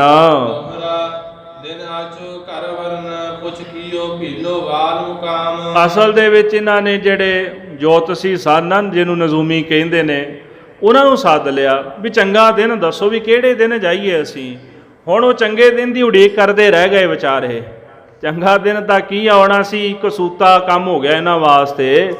ਹੁਣ ਉਹ ਚੰਗਾ ਦਿਨ ਲੱਭਦਿਆਂ ਮਾੜਾ ਦਿਨ ਆ ਗਿਆ ਇਹਨਾਂ ਲਈ। ਇਹ ਸੋਚਦੇ ਸਨ ਵੀ ਚੰਗੀ ਮਹੂਰਤ ਨੂੰ ਅਸੀਂ ਸਾਰੇ ਜਾਣੇ ਇੱਥੋਂ ਲਾਹੌਰ ਨੂੰ ਜਾਵਾਂਗੇ, ਸੋਚ ਕੇ ਭੀਲੋਵਾਲ ਹੀ ਉਹਨਾਂ ਡੇਰਾ ਕਰ ਲਿਆ ਹੈ।